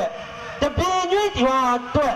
မြန်မာနိုင်ငံအတွက်အလုံးတွေလုံးနေပါတယ်လို့ဘယ်တော့အခါမှမပြောပါနဲ့အဝိဇ္ဇာစိတ်တမှုကိုယဉ်ကြိုးစားပါစိတ်တမှုတဲ့စာပေချစ်သူများရဲ့စိတ်တွေကိုအရင်ပြုပြင်ရမယ်ဟုတ်လားအရင်စစ်ဆိုးရမကောင်းဘူးကိုယ်ဆိုးရမကောင်းဘူးကျွန်တော်တို့ပြောနေရမယ်အချိန်မှမဟုတ်တာဟုတ်လားကိုယ်ဒေတာကိုမျိုးနဲ့ကိုရက်ကွယ်ဖွံ့ဖြိုးတိုးတက်ဖို့ဒေတာကန်တွေမှာပဲတာဝန်ရှိတယ်ယနေ့ယခုချင်အားစပြီးတော့စီလုံးလုံးတွေယူနေထိုင်ကြပါပြောမြန်မာလူမျိုးတွေကတည့်တဲ့အတိုင်းပဲရံဖြစ်နေရတဲ့အချိန်ကုန်နေရဟုတ်လားရံဖြစ်နေရတဲ့အချိန်ကုန်တာဟုတ်တောင်ဝိုင်းရလူတွေမြောက်ဝိုင်းရလူတွေရံဖြစ်ဟုတ်လားရွာအနောက်ပိုင်းရလူတွေရှေ့ပိုင်းရရံဖြစ်တောင်ကျောင်းနဲ့မြောက်ကျောင်းနဲ့ရံဖြစ်နေရတဲ့အချိန်ကုန်တာအော်ချက်ရံဖြစ်လို့အားမရဘူးကြာ Facebook ပေါ်မှာတက်ပြီးတော့ရံဖြစ်သေးတယ်မြန်မာလူမျိုးတွေကဟမ်ဂျပန်လူမျိုးတွေကပြောတယ်ဟဲ့အောင်စောစောတဲ့မင်းတို့မြန်မာနိုင်ငံနဲ့ကင်းပြည်နယ်ကတပြင်းညစ်စံပြကျေးရွာကလဲမြေတွေကြောက်တံမတာများတွေမင်းတို့မြန်မာနိုင်ငံကတရားစာတတွေနဲ့အကုန်ယူခဲ့ဘာလို့ဂျပန်နိုင်ငံနဲ့နိုင်ငံချင်းလဲမလားတဲ့လဲရလားနိုင်ငံချင်းလဲရလားမင်းတို့မြန်မာနိုင်ငံရဲ့တောက်တံပဒများစိန်ရွှေဓာတ်ငွေအရှိတများအကုန်ငါတို့ဂျပန်နိုင်ငံကိုလာခဲ့ငါတို့ဂျပန်လူမျိုးတွေလက်ပလာနဲ့လာမယ်နိုင်ငံချင်းလဲရလားလေကျွန်တော်တို့မလဲနေဘူးဟုတ်လားဘာကြောင့်လဲကျွန်တော်တို့လူမျိုးတွေဟာအချိန်ပြည့်ရံဖြစ်နေရတဲ့အချိန်ကုန်နေရလေဟုတ်လားရံဖြစ်နေရတဲ့အချိန်ကုန်တာဟုတ်လားတန်းရှာရင်ရံဖြစ်တော်ရဲသွားရင်ရံဖြစ်ပေါင်းထိုးရင်ရံဖြစ် Facebook ပေါ်တက်ပြီးတော့ရံဖြစ်နေရတဲ့အချိန်ကုန်တာဟုတ်လားဟုတ်လားအော်မန္တလေးကဒီကျေးရွာရဲ့ဟိုဘက်မှာတောင်ကြီးရှိတယ်တောင်ကြီးတော့ရှိတောင်ကြီးရှိတော့တရုတ်လူမျိုးတွေဝါရေးဒီတောင်တန်းကြီးရဲ့ဒီဘက်မှာတဲ့တောက်တံပဒများလေးရှိတယ်တဲ့တို့ပွားပြီးတော့တူးပေါ်ပြီးတော့တို့လူမျိုးတွေတို့တရုတ်လူမျိုးတွေတို့တက်ဖို့အတွက်တွားတူးပေါ်မယ်ဆိုပြောရွှင်စီရုံတွားတူးပေါ်ကြတယ်တလားလူမျိုးတွေလည်းဒီတိုင်းပဲကျွန်တော်စောမြန်မာလူမျိုးတင်တိုင်းသားလေးဟိုဘက်ကိုတွားပြီးတော့ကြောက်တံပဒများတွေတူးပေါ်မယ်လို့တော့ မတူရလို့လမ်းတော်ဝက်မှာလောက်လေးနဲ့ပြစ်တဲ့လူနဲ့ဟုတ်လားခရင်နဲ့ပြစ်တဲ့လူနဲ့ဟုတ်လားခဲနဲ့ပေါက်တဲ့လူနဲ့ကျွန်တော်တို့မြန်မာလူမျိုးတွေကမစီတော့ဘူးဟုတ်လားဒါကြောင့်မလို့ကမ္ဘာပေါ်မှာတာဖတ်များသောလူမျိုးဟာအင်္ဂလိပ်နဲ့ဂျူးလူမျိုးတွေဖြစ်တယ်ကမ္ဘာပေါ်မှာစာဖတ်များသောလူမျိုးဟာအင်္ဂလိပ်နဲ့ဂျူးလူမျိုးတွေဖြစ်တယ်ကမ္ဘာပေါ်မှာစာဖတ်များသောလူမျိုးတွေဟာမြန်မာလူမျိုးတွေဖြစ်တယ်မြန်မာလူမျိုးတွေဖြစ်တယ်အင်္ဂလိပ်ကျွန်းဘဝကိုမိတရာကျော်တိုင်ရောက်ခဲ့ရတာစာဖတ်ပြင်းလို့ပဲဟမ်တခြားနိုင်ငံတွေမှာလက်နက်တွေနဲ့ဟုတ်လားစစ်လက်နက်တွေနဲ့တိုက်ယူတာမဟုတ်တော့ဘူးနီးပညာတွေနဲ့အသိပညာတွေနဲ့တိုက်ယူတော့လားတိုးတက်အောင်လုပ်တော့လားဟုတ်လားကျွန်တော်ဟိုတလောကထိုင်းကိုသွားတယ်အခုထိုင်းကနေပြန်လာတယ်ပေါ့နော်စောဗျာထိုင်းလုံငန်းရှင်ဘောမင်းပဲရောက်နေတယ်ဆရာကျွန်တော်လေပြင်းပြင်းနဲ့တောင်းတမြို့တပင်းကြီးကျေးအောင်ကိုရောက်နေတယ်တောင်ငူမြို့ကိုဟောပြောပွဲရောက်နေတယ် boss ထိုင်းရတဲ့ထေးကစကားပြောနေစောရေအဲ့ဒီမှာကွာတံပိတ်ညံပိတ်ဆိုတဲ့မြန်မာလူမျိုးတွေတိုင်းရင်းသားလူမျိုးတွေကိုဓာတ်စက်ရုံကိုဈေးနိုင်ပြီးတော့ခေါ်ခဲ့တဲ့ကွာတတူထိုးတဲ့လူစပင်းကြီးကြောင်းလူတွေကိုမခေါ်ခဲ့နဲ့ကျမ်းမာရေးကောင်းတဲ့လူဟုတ်လားကိုခါတောင်းတဲ့လူအလုံးနိုင်တဲ့လူကိုမင်းဈေးနိုင်ပြီးတော့မင်းတို့မြန်မာလူမျိုးတွေကိုငါတို့ထိုင်းအောင်ငါစက်ရုံကိုခေါ်ခဲ့ဟုတ်ကဲ့ boss စောဗျာ boss မင်းဘယ်အပြန်လာပါလဲကျွန်တော်ကင်းပြည်နယ် live ပွဲရွှေကွင်းတော့ကလေးဖာမြောက်ဝတီ live ပွဲအဲ့ဒီဘက်ကနေပြန်လာပါပေါ့အဲ့ဒီကဟောပါတွေကိုမင်းဈေးနိုင်ပြီးတော့ဝယ်ခဲ့စမ်းကွာဟုတ်ကဲ့ပေါ့ကျွန်တော်တို့တရားစာတတွေဟောပါတွေကိုဈေးနိုင်ပြီးတော့ဝယ်တယ်ပြီးတော့မြန်မာလူမျိုးတွေကိုစက်ယုံလေးမှာလုတ်ခိုင်းတယ်မြန်မာပြည်ဟောပါတွေကိုဖနက်တွေလုတ်ခိုင်းတယ်ပြီးတော့အေရိုဆော့ဒေါက်တာမာတင်စကောသိကြတယ်မဟုတ်လားထိုင်းရထွက်တယ်အဲ့ဒီစကောဖနက်တွေကိုဘယ်လိုပြန်ရောင်းစားတယ်ထင်လဲမြန်မာနိုင်ငံကိုပြန်ရောင်းစားတာဘာကြောင့်လဲကျွန်တော်တို့အသိပညာလေးမရှိဘူးဟုတ်လားစာပေတွေမဖတ်လို့ပညာတွေမတက်လို့မလို့ကျွန်တော်တို့အနှိမ်ငံဘဝနေမလွတ်တာဆရာကြီးကပြောတယ်ကျွန်တော်ဘွဲရတယ်အီကိုနဲ့ဘွဲရခမစီနဲ့ဘွဲရဘိုင်အိုနဲ့ဘွဲရLadies and gentlemenချစ်တဲ့ပဲလို့ Ladies and gentlemenချစ်တဲ့ပဲလို့မင်းတို့ဘွဲပေးတာစာတက်လို့ဘွဲပေးတာမဟုတ်ဘူးတက်တဲ့ပညာကိုသုံးချဖို့ဘွဲပေးတာတဲ့ဟုတ်လားကျွန်တော်တို့မြန်မာလူမျိုးတွေတက်ပညာကိုသုံးချရမယ်စာတက်တီထွန်ရမယ်နိုင်ငံတော်တိုင်ပင်ခံပုဂ္ဂိုလ်မေတော်စန်းသိကြီးကလည်းပြောတယ်လူငယ်တွေရှေ့ကိုလှမ်းပါရှေ့ကိုလာခဲ့သမ်းပါတောစမ်းပါပန်းနိုင်ရလှလှပပနေပါနောက်ကိုပြန်မဆုတ်ပါနဲ့ကျွန်တော်တို့အသိပညာတွေနဲ့တိုးတက်အောင်လုပ်ယူရမယ်ကျွန်တော်တို့လူငယ်တွေမြန်မာလူမျိုးတွေစီးလုံးညီညွတ်ရမယ်ဒါကြောင့်မလို့ကျွန်တော်ကဘီယာဆိုင်မှာအလုပ်မတရားလေးပေါ့နော်တတိယခေါ်လိုက်တယ်ဖြင်ချမ်းအင်ကြီးလေးဖြင်ချမ်းပစိုးလေးကားဘိန်းဖနက်ကလေးနဲ့တတိယဟာမင်းပညာချင်းကျွန်တော်၄တန်းအောင်ပါ၅တန်း15ရက်တက်ကမင်းကြောက်ရောင်းတာစီတာတာမင်းကိုငါအလုပ်ခတ်မယ်အိမ်သာစေးပကံစေးခိုင်းမယ်အိုးအဲ့နေရဇောတိုင်းမဲ့ပျော်လိုက်တာကျွန်တော်အလုပ်ရလို့လေကျွန်တော်ပြောတယ်ဘာကြောင့်ပြောလဲကိုလုပ်တဲ့အလုပ်ကိုအကောင်းဆုံးလုပ်ဖို့ပဲလို့လေလဲရင်ပြန်ထဒါဘဝပဲမဖြစ်နိုင်ဘူးဆိုတာမရှိဘူးမဖြစ်သေးတာပဲရှိတယ်ဒါကြောင့်ဒီနေ့သမင်းကျော်ကြာတန်ကျော်ခောက်ဆွဲကျော်တက်အောင်တင်တယ်နောက်နေ့သမင်းကျော်စိမ့်ကျော်တောက်ကုန်းပေါ်ကျွန်တော်ရအောင်တင်တယ်ကျွန်တော်စာအုပ်စာပေတွေကိုဖတ်တယ်စာကြည့်တိုက်တွေကိုတွားတယ်အညာတာတော်တာကြောက်ပတုံတာတပြင်းညွန့်ကြီးပါဒါဆိုပြီးတော့ဘယ်စာကြည့်တိုက်ကမှကျွန်တော်မငားခဲ့ဘူးအရင်တော့ပြန်စာကြည့်တိုက်တွေကိုပြောရမှာနော်ရက်ကွက်ကြော်လို့မငားဘူးပဲဒါကြောင့်မလို့ကျွန်တော်ကိုဘီယာဆန်နေပြီးတော့ပြင်မနီလေးပေးတယ်ပေါ့လေပေးတာလေးကိုကျွန်တော်စုပြီးတော့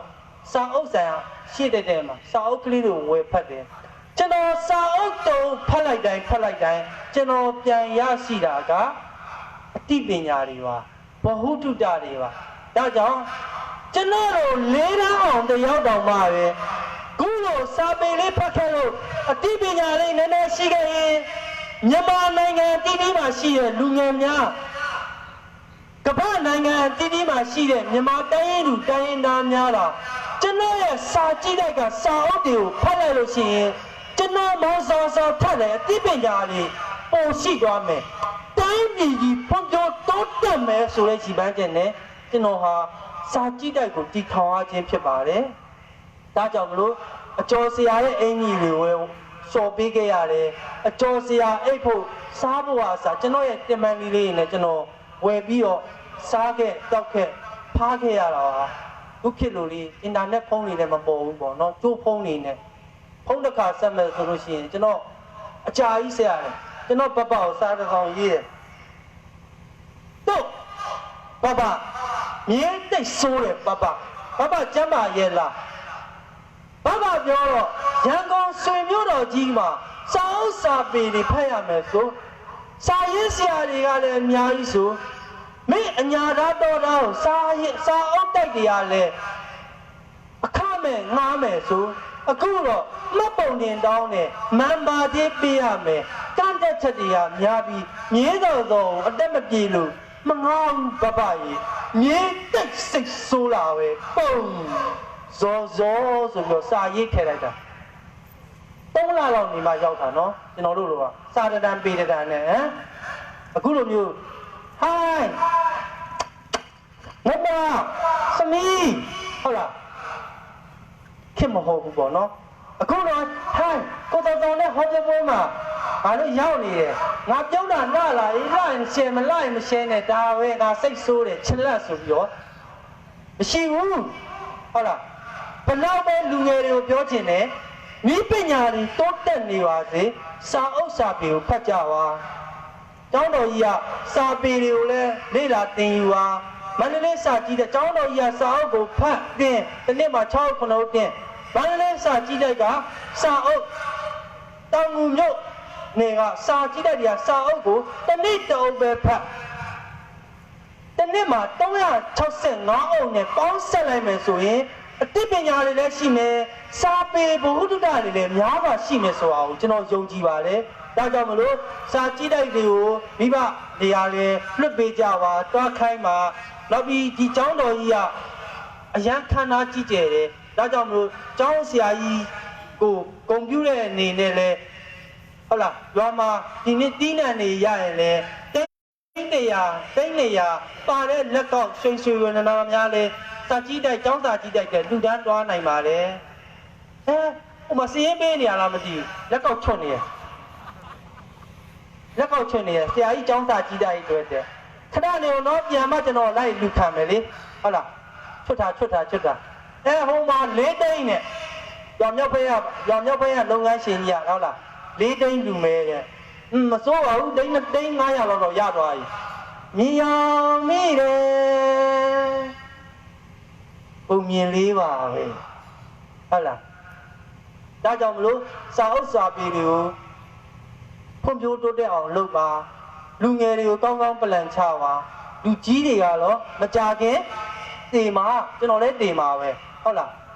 လူငယ်တွေကိုကျွန်တော်တန်ဖိုးထားတယ်လူငယ်များဟာမြန်မာပြည်ရဲ့အနာဂတ်သူရဲကောင်းတွေဖြစ်တယ်ကျွန်တော်တို့လူငယ်တွေကိုတန်ဖိုးထားရမယ်လူငယ်တွေကိုကျွန်တော်တို့ဖွံ့ဖြိုးတိုးတက်အောင်သိပညာတွေကိုရှိအောင်လုပ်ရမယ်ဒီကျေးရွာစာကြည့်တိုက်ကိုဖတ်ပြီးတော့လူငယ်တွေဟာတစ်ချိန်ကျရင်လုပ်ငန်းရှင်မဖြစ်ဘူးလို့လည်းပြောလို့မရဘူးအမှုပညာမဖြစ်ဘူးလို့လည်းပြောလို့မရဘူးနိုင်ငံတော်တမန်တိုင်းမဖြစ်ဘူးလို့လည်းပြောလို့မရဘူးဒါကြောင့်ကိုယ်ဒေတာကိုမျိုးနဲ့ကိုရက်ကဖွံ့ဖြိုးတိုးတက်မှုဟာဒေတာခံနေမှာပဲတာဝန်ရှိတယ်ဒါကြောင့်စာကြည့်တိုက်ကိုဖွံ့ဖြိုးတိုးတက်အောင်လုပ်ပါစာကြည့်တိုက်ဖွင့်ရင်လည်းစာကြည့်တိုက်မှုကစာပေကိုချစ်ရမယ်စာပေကိုချစ်မှလားစာကြည့်တိုက်တိုက်ကအောင်မြင်မှာစာကြည့်တိုက်တိုက်ဖွင့်မယ်ဆိုရင်ပြတ်ပေါ်မှာအလူခံနေတယ်နဲ့မရဘူးကိုဒေတာလူငယ်စီလုံးညီညွတ်စာနဲ့ဖွင့်ကြပါဒါကြောင့်ကျွန်တော်ဘီယာဆိုင်မှာအိမ်သာဆေးရတယ်ပကံဆေးရတယ်တစ်ခါလေးတော့ညီလေးလာစမ်းနဲ့အရက်သမားကိုကြီးထုတ်ချင်းကျော်တပွဲပေးတယ်ဟာ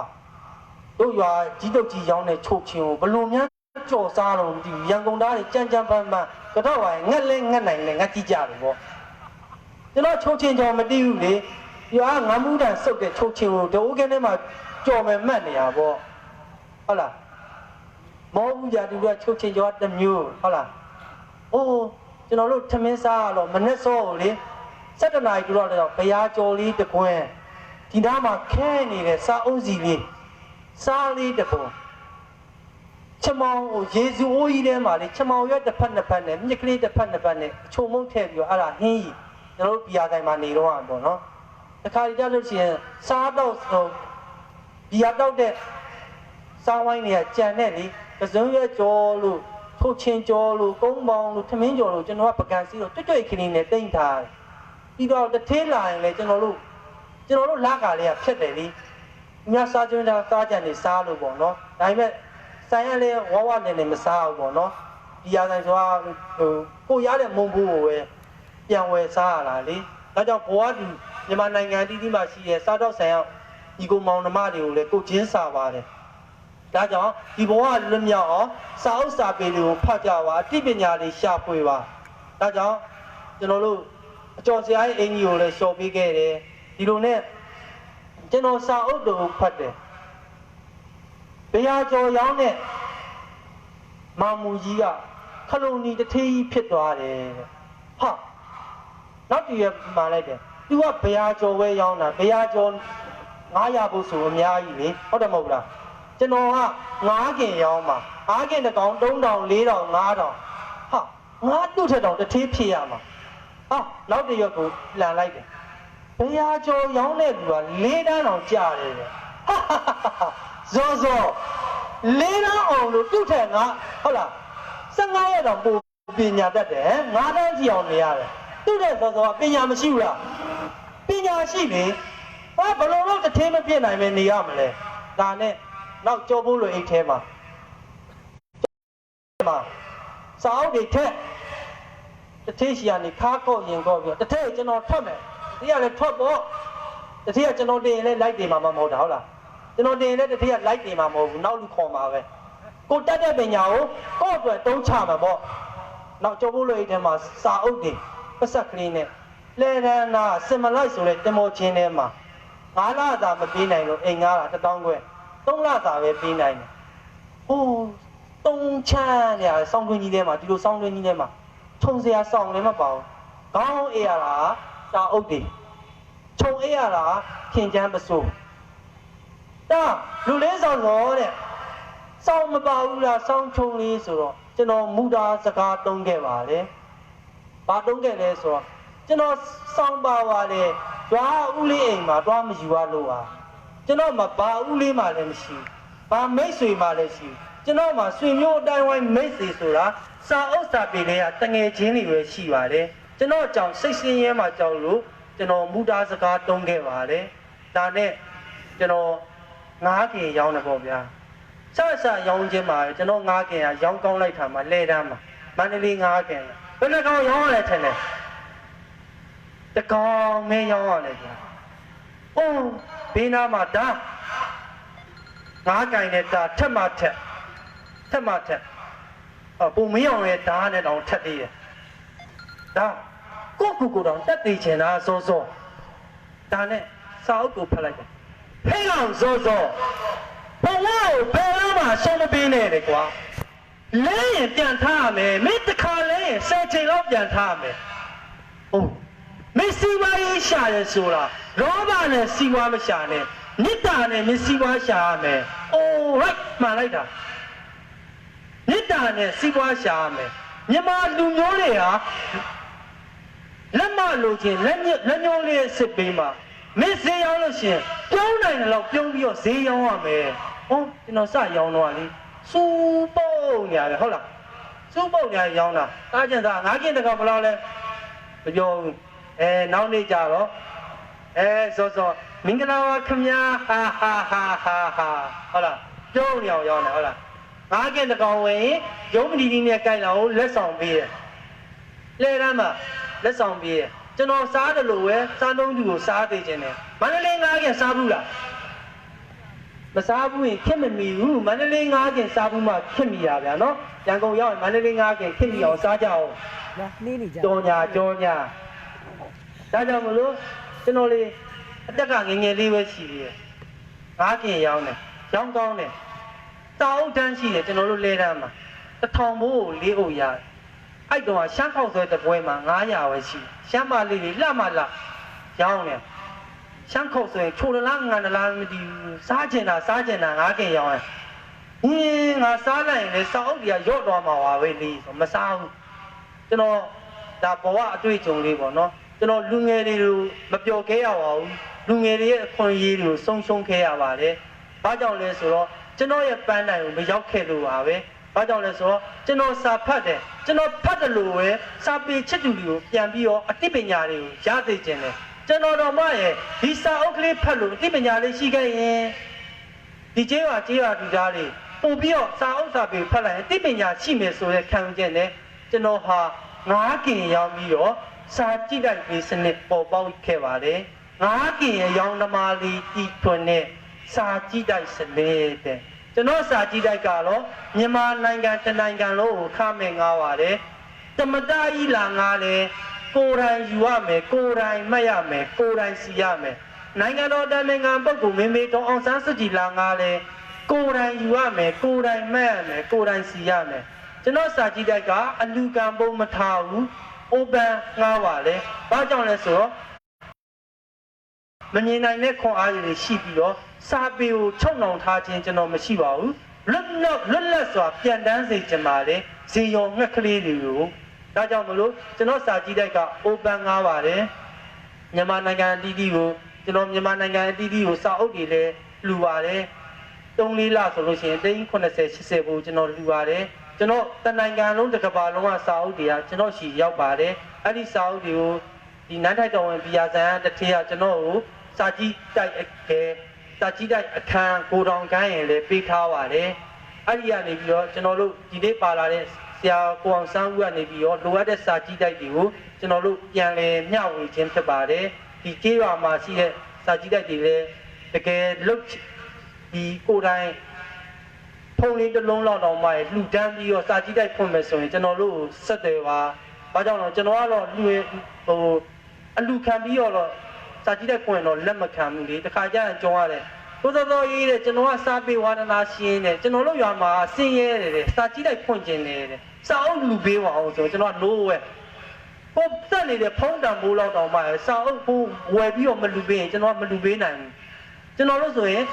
9လွာ10လွာ12လွာကြည့်အောင်ခါကုန်းနေအောင်ပေါင်ဆန်းဦးလို့နဲ့ကိုပိုင်ကားကြီးနဲ့တွားပြီးတော့တည်ရတာစာအုပ်ကလေးတုံးလို့ဆိုလဲတည်ရလာတယ်ပေါ့လေစာအုပ်ကလေးတုံးကိုလည်းတည်ရလာတယ်တွားပြီးတော့တည်ပြီးတော့ချွေးနေတာတဲ့စာအုပ်တွေကိုကျွန်တော်တို့တကယ်လွတ်ဆောင်တဲ့စာကြည့်တိုက်တွေကိုပဲကျွန်တော်လူတန်းကြပါတယ်ဒါလည်းအများပြည်သူအများကောင်းမှုစာအုပ်တွေဖြစ်တဲ့အတွက်ပါပဲဒါကြောင့်မလို့ကျွန်တော်ငါးခင်ရောင်းတယ်ဒါကြောင့်မလို့လူငယ်တွေကိုစာဖတ်ပါစာဖတ်ကြပါဒါကြောင့်မလို့မြန်မာပြည်ကိုပြုပြင်ဖို့တပြင်းချင်းကျေးရွာကိုပြုပြင်ဖို့ကင်းပြည်နယ်ကိုပြုပြင်ဖို့မြန်မာနိုင်ငံကိုပြုပြင်ဖို့မြောက်ကိုရီးယားမှာရှိတဲ့နျူကလ িয়ার တောင်းကြည့်လက်နက်တွေလည်းမရဘူးဂျပန်နိုင်ငံမှာရှိနေတဲ့စစ်လက်နက်တွေလည်းမရဘူးတောင်ကိုရီးယားမှာရှိတဲ့အလူမျိုးဘုံတွေနဲ့လည်းမရဘူးမြန်မာပြည်ကိုပြုပြင်ဖို့ကင်းပြည်နယ်ကိုပြုပြင်ဖို့တည်ငြိမ်တရားကိုပြုပြင်ဖို့အကောင်းဆုံးသောလည်းနဲ့ဒီစာပေ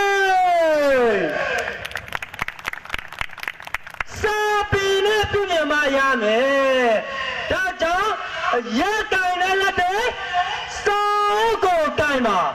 မူရစေဝါတုံးတယ်လက်တွေစောကိုတိုင်ပါအချိန်ပြည့်ပြဖို့တောင်းတယ်လက်တွေစောကိုတိုင်ပါအချိန်ပြည့်ဘီယာရတဲ့တောင်းတယ်လက်တွေစောကိုတိုင်ပါဒါကြောင့်ငါတီမြမငါတီရတဲ့ငါမြမရဲ့နောထစေငါတီမြမငါတီရတဲ့ငါမြမရဲ့နောထစေငါတို့မြမနောထပါတော့ငါတို့မြမနောထပါတော့တိုင်းကြီးကြီးက မွဲနေပြီစီယိုစီကိုင်းကူဝါစားလို့မစော့ပါနဲ့လူငယ်တွေဖိဖို့တုံးလဲမစဲပါနဲ့ရိုးသားမှုတော့ရှိကြစေစာအုပ်စာပေလက်ကတိုင်လို့တပြင်းချင်းစာကြည့်တဲ့ကိုတွားတော့လေတပြင်းချင်း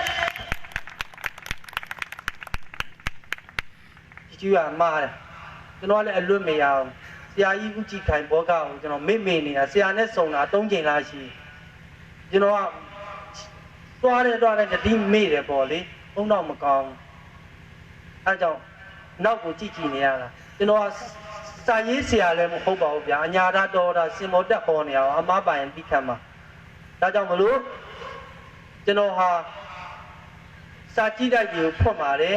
စပိန်လေးတော့မဝင်နိုင်သေးပါဘူးစပိန်လေးတော့မဝင်သေးပါဘူးဒါကြောင့်တောင်းကြလဲပြိုင်တယ်တပြင်းချင်းချင်းအားလူငယ်တွေနိုင်ပါစေလာမင်းနဲ့ပြိုင်လဲတပြင်းချင်းချင်းအားလူငယ်တွေတာပါစေနေမင်းကိုအန်ကိုတူပါလို့မျိုးဆက်တဲ့လူငယ်တွေမတိရတိအောင်ရှာဖွေဖို့စာဖတ်လို့ကြိုးစားတယ်စာဖတ်လို့ကြိုးစားတယ်ဒါကြောင့်မြန်မာလူငယ်တွေတပြင်းချင်းချင်းအားလူငယ်တွေအဝေးကြီးကိုပြန်ကြသမ်းမှာနှက်ကလေးစီရော်လေးတွေလို့ပြန်နိုင်တဲ့လောက်ကိုပြန်မှာဒါကြောင့်ကျွန်တော်ဟာစာအုပ်တွေကိုအခမဲ့ငားပါတယ်ကွန်ဒီတပိုးလေးနဲ့ကျွန်တော်ကစမလိုက်တမောချင်းထဲမှာကွန်ဒီတပိုးလေးနဲ့လိုက်ငားတယ်ချင်းညာလေးချင်းတောင်းလေးနဲ့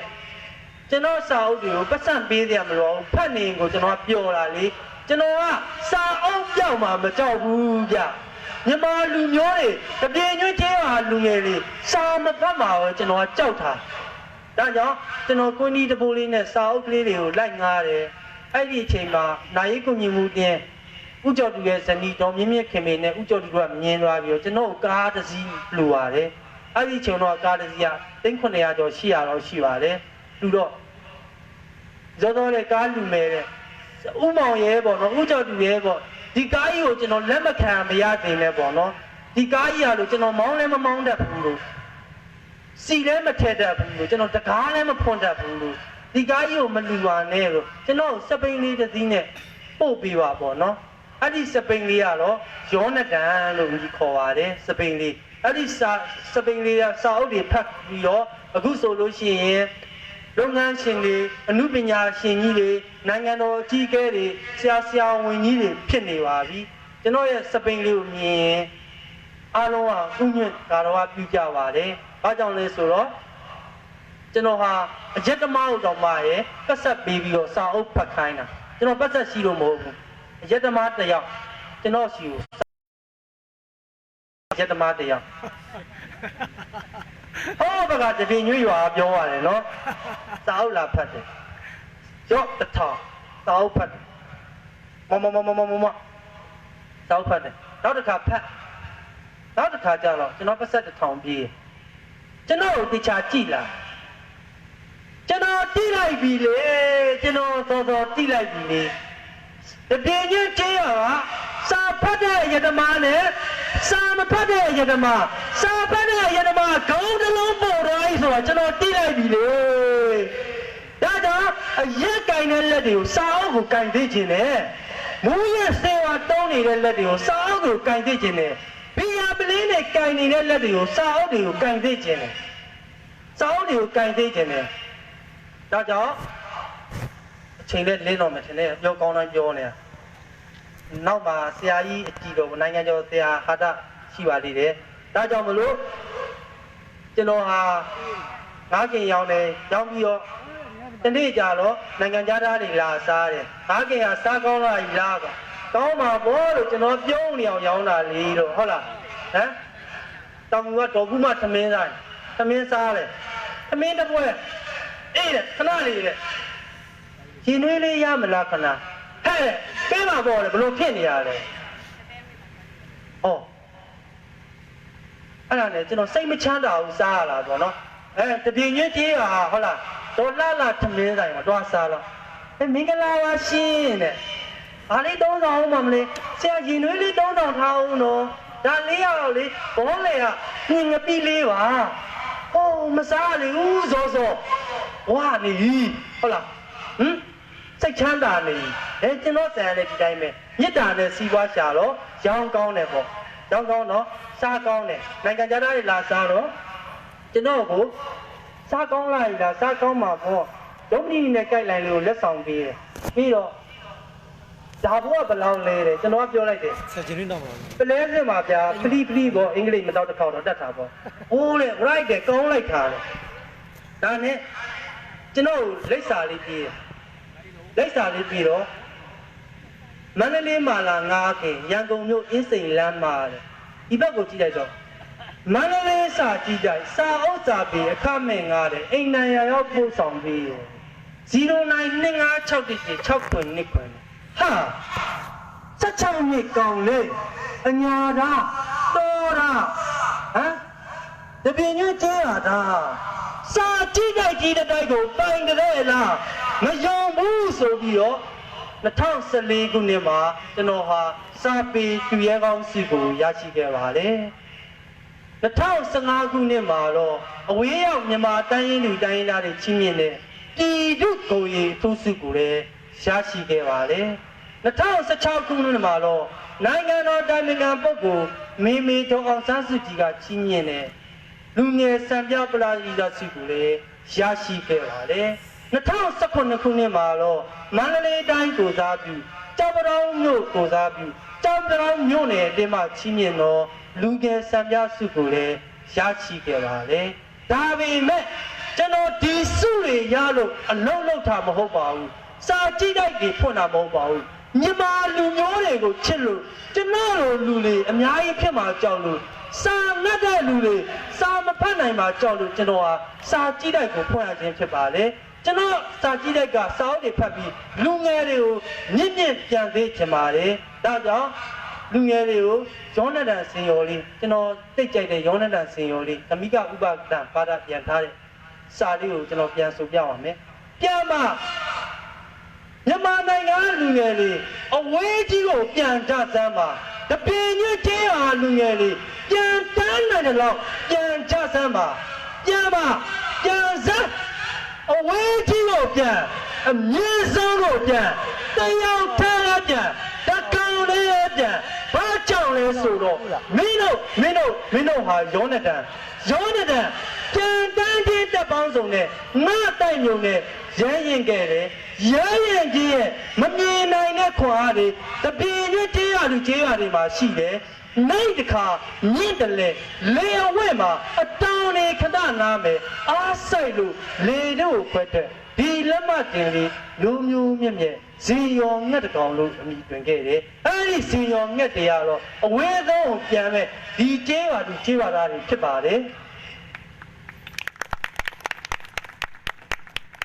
ဒါကြောင့်ကျွန်တော်ကြပြလေးတစ်ပုတ်လောက်နဲ့ဒီကုန်းချုပ်ပါတော့မယ်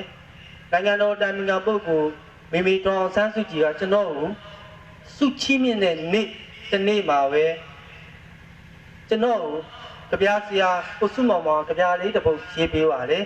ညီလေးငါးခင်တဲ့အဲ့ဒါကတော့ကျွန်တော်ဘဝနဲ့တစ်ထပ်သူကဘာလဲမသိဘူးညီလေးငါးခင်စာတော်ငါဖတ်ရင်ဝေတစ်ထောင်ပေးပါလေပြန်ဖတ်ပါဦးစာလည်းဖတ်ရမယ်ဝေတစ်ထောင်လည်းရမယ်လို့ဆိုလိုတာမဟုတ်ဘူးနိုင်ငံခြားမှာမဟုတ်ဘူးတောင်မြို့မှာမဟုတ်ဘူးလဲမှာအမျိုးသားစာကြည့်လိုက်ကိုမြင်နာလိုက်တယ်လို့လွယ်ရောက်လို့ခက်ကလေးကရှိခဲ့တယ်အညာတာငါးကင်ရောင်းသမားလေးရဲ့စာကြည့်တိုက်ပေါ့ညီလေးရဲ့စာပေအတွက်ဘဝကိုနှုတ်နံထားတယ်လို့တွေးကြော်သူလေလက်ခမောထားတဲ့မျိုးကြီးမှာမင်းကတိုင်းပြည်လေအနိုင်ငံဘဝလွတ်မယ်လို့ယုံကြည်လို့အထွေးမဲ့စာကြည့်တိုက်တွေဖွင့်တဲ့လားမိုင်းလို့ကြပြရေးတဲ့ဆရာလေးရိုက်တက်ကိုမကုန်အောင်မော်လို့ပါတဲ့မြို့မှာမင်းက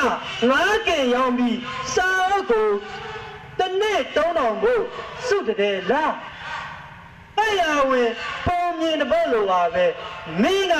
ရန်ကုန်မှာအေယာဝတီမှာစကိုင်းမှာမန္တလေးမှာကြောက် တော်မှာမင်းစာတိစီတာရွာမှာအခမဲ့စာကြည့်လိုက်တယ်ဖုံးလိုက်တယ်ကြားရတာဝမ်းလဲတာတယ်ကိုလဲရှက်တယ်လို့ခံစားရပြန်လေညီလေးရဲ့တို့နိုင်ငံကစာကြည့်လိုက်တွေကစာလုံးငားရင်မှတ်ပုံနေတောင်းတယ်မင်းတို့ယုံကြည်မှုနဲ့မငါဘူးသူစမ်းတယ်လို့ကြည့်တယ်ကဲ့လို့မာရမေးတယ်မင်းတို့လူလုံးချင်းမယုံဘူးအေးမင်းတို့စပိန်လေးနဲ့လိုက်မငါဘူးအကိုလည်းစာအုပ်ကလေးစီပါတယ်မင်းကစာအုပ်ကြောက်ရင်ကြော်လေးတယ်ဘာလို့ယူသွားလာလဲလို့ပြောတော့အကောမှာတင်လို့ရတာပေါ့ကွာမပြေတော့တော့လေစပိန်လေးနဲ့ပြီးတော့တိုက်ခန်းချင်းလေးမှာရိုင်နဲ့ဆင်လေးနေနဲ့ဒီနေ့တည်းမှာ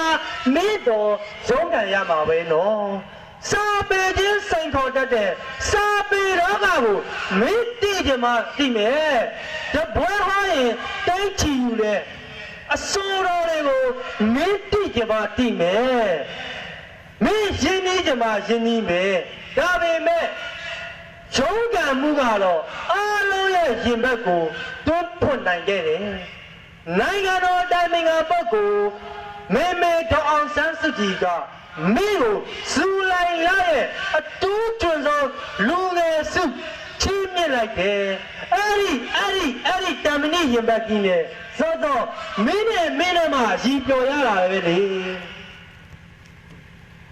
အကိုတော့လေဝေခံရရင်စာအုပ်ကောင်းလေးတွေဝယ်လာရင်သူများမှဆိုလို့ဖတ်ထားမိတဲ့ခါလေးရှိပါတယ်မင်းစိတ်တတဲ့နိုင်ရင်ဝါကြတဲ့ကောင်ကစူတောင်းပေးလိုက်ပါလေညီလေးငါကဒီထမကတာယာပျော်ရွှင်ပါစေတဲ့ဒါတော့တရားကိုသူ့မောင်ရဲ့ဒါလေးပါဒါကြောင့်နောက်ဆုံးပိတ်စာလေးနဲ့ညီကုန်းချုပ်ပါမယ်ဘဘကြီးတဲ့စာတစ်စောင်းနဲ့တားရီမြင်းရီဘဘစာရေးလိုက်ပါလေမြင်းအလောက်ကိုင်းနေအစင်ပြေရလားအစင်ပြေပါစေတားရီကျမ်းမာရေးလေတယူးဆိုင်ပါဘဘလို့တပြေကျွတ်ကျေးရမှာဒီနေ့တီးနယ်တွေလည်းကောင်းပါလေတပြေကျွတ်ကျောင်းအောင်ကြီးကိုစာကြည့်တဲ့အတွက်ကျောင်းစာကြည့်တဲ့အတွက်ဒီနေ့ရွာကလူတွေ300 200လူမလို့လဲကြားပါတယ်တပြေကျွတ်ကျေးရွာကကျောင်းစာကြည့်တဲ့ကိုဒီနေ့စိုင်းဘုံမောင်းတွေတီးပြီးတော့အလူတန်းကြီးလုံမယ်လို့လဲဘဘကြားပါလေဒီနေ့တပြေကျွတ်ကျေးရွာမှာတက်နေတဲ့ကျောင်းသူကျောင်းသားတွေကလည်းစာပေတွေလိုက်စားပြီးဆယ်ရန်ကိုဂုံတူးမျိုးများစွာနဲ့အောင်မြောင်ကြိုးစားမယ်လို့လဲဘဘကြားသိရပါလေမြေနှုတ်ကြီးမှာပျော်ရလားတွင်လောကကြီးကြောင့်လူတွေရဲ့ကြောင့်ခုဆိုရင်တိမိခေါမိရောပေါ့နော်အတွေ့အကြုံနဲ့ရှိစေခြင်းလို့မြေလေးကိုနှုတ်ကြီးစကြီးစီတို့တားခိုင်းမိတယ်မြေတော်ရေးမြေကအခုလိုလူအများကြီးတွေစာအုပ်စာပေစာကြည့်လိုက်တယ်ဖွင့်နေလို့မြေတော်အတွက်ဂုဏ်ယူမိပါလေစာပေစုရရလို့ဝမ်းတာပါတယ်မြေဒါပေမဲ့မြေတိထားပါလူဝဆိုတာရခဲပါပဲဘလို့ပဲအောင်မြင်မှုတွေရှိပါစေဘဝကိုဘယ်တော့မှမမေ့ပါနဲ့မြေးဟာအဖမြေးပါမြေးကိုအဖယုံကြည်ပါလေဘဘမြေးတွေပညာတွေကျောင်းတွေဘဘမထားခဲ့မတင်ပေးခဲ့ရလို့တွေးမိတိုင်းဝမ်းနေမိပါလေမြေးရီဒါပေမဲ့မြေးကမျိုးပြကြီးမှာလူအများနဲ့ပေါင်းနေဆက်ဆံတော့ညာတော်အဖြစ်စကားမမစင်နဲ့လို့မြေတံကိုဘဘရေဒီယိုတည်င်းစာဂျာနယ် TV တွေကဖတ်ရကြားရသိရှိသားလဲပါလေမြေရဲ့လောကကြီးမှာပတ်စံတွေ လေးရွှေလေးဘလို့ပဲချမ်းသာနေပါစေဘဘမှာထားတဲ့စကားလေးတစ်ခွင်မြင်မမိရဲ့လားသူများဒုက္ခရောက်အောင်မလုပ်နဲ့သူတစ်ပါးစိတ်ဆင်းရဲအောင်မလုပ်နဲ့ပတ်စံတစ်ထုံနဲ့9,000လွယ်ရမယ်နှလုံးသုံးလုံးမူရစေပါလေမတုံးနဲ့မလောင်းစားနဲ့ပတ်စံတစ်ထုံနဲ့9,000 8,000ရမယ်အလုပ်တွေကိုရှားပွေတီထွမှာလူအများမျက်ရည်ကျအောင်မလုပ်ပါနဲ့တာယာလုံးလေးတွေကိုဖန်ပြီးပါလက်ပါတော့ပန်းလေးတွေကိုစိုက်ပျိုးပါကောင်းကျင်တဲ့မြေကြီးမတူညီပေမဲ့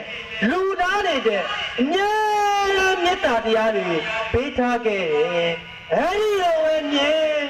ဘယ်နေရာဘယ်ဒေသရောက်တပြင်းညွတ်ဆံပြကြေးပါရောက်လောကကြီးကိုအလှဆင်နိုင်ပါစေကွာချိုတာရစကားတွေကိုပြောပါနေတိတွေရှိတယ်လို့နေဟောင်းတွေကလည်းရှိစမြဲပါအတိတ်ဆိုတာနေရာမှာတဘောတရားပါအတိတ်ဆိုတာနေရာမှာတဘောတရားပါလူတွေကလူတွေဖြစ်ပြီးအတွက်မန္မာနတွေခွာချလို့လူလောကကြီးတွေရောက်ချင်ရောက်ခိုင်တောင်းတော်ရာလေးကိုတင်ယူပါအရေးသားသောလူဘဝမှာနေထိုင်လိုက်ပါအမှန်မှန်နဲ့သိရှိနားလည်အောင်နေကြိုးစားပါအရာအလုံးကိုမေ့နိုင်ပြီလေအရာအလုံးကိုမေ့နိုင်ပြီလေမြင်းစော်စော်အတွက်ဘဘကျောင်းဝတ်စုံလေးတစ်ထည်တော်မဝယ်ပေးနိုင်ကြလို့တွေးမိတိုင်းမြည်ကြမိပါလေမြည်ရဲ့ဘာပဲဖြစ်ဖြစ်ကျောင်းသားတွေမတင်ခဲ့ရပေမဲ့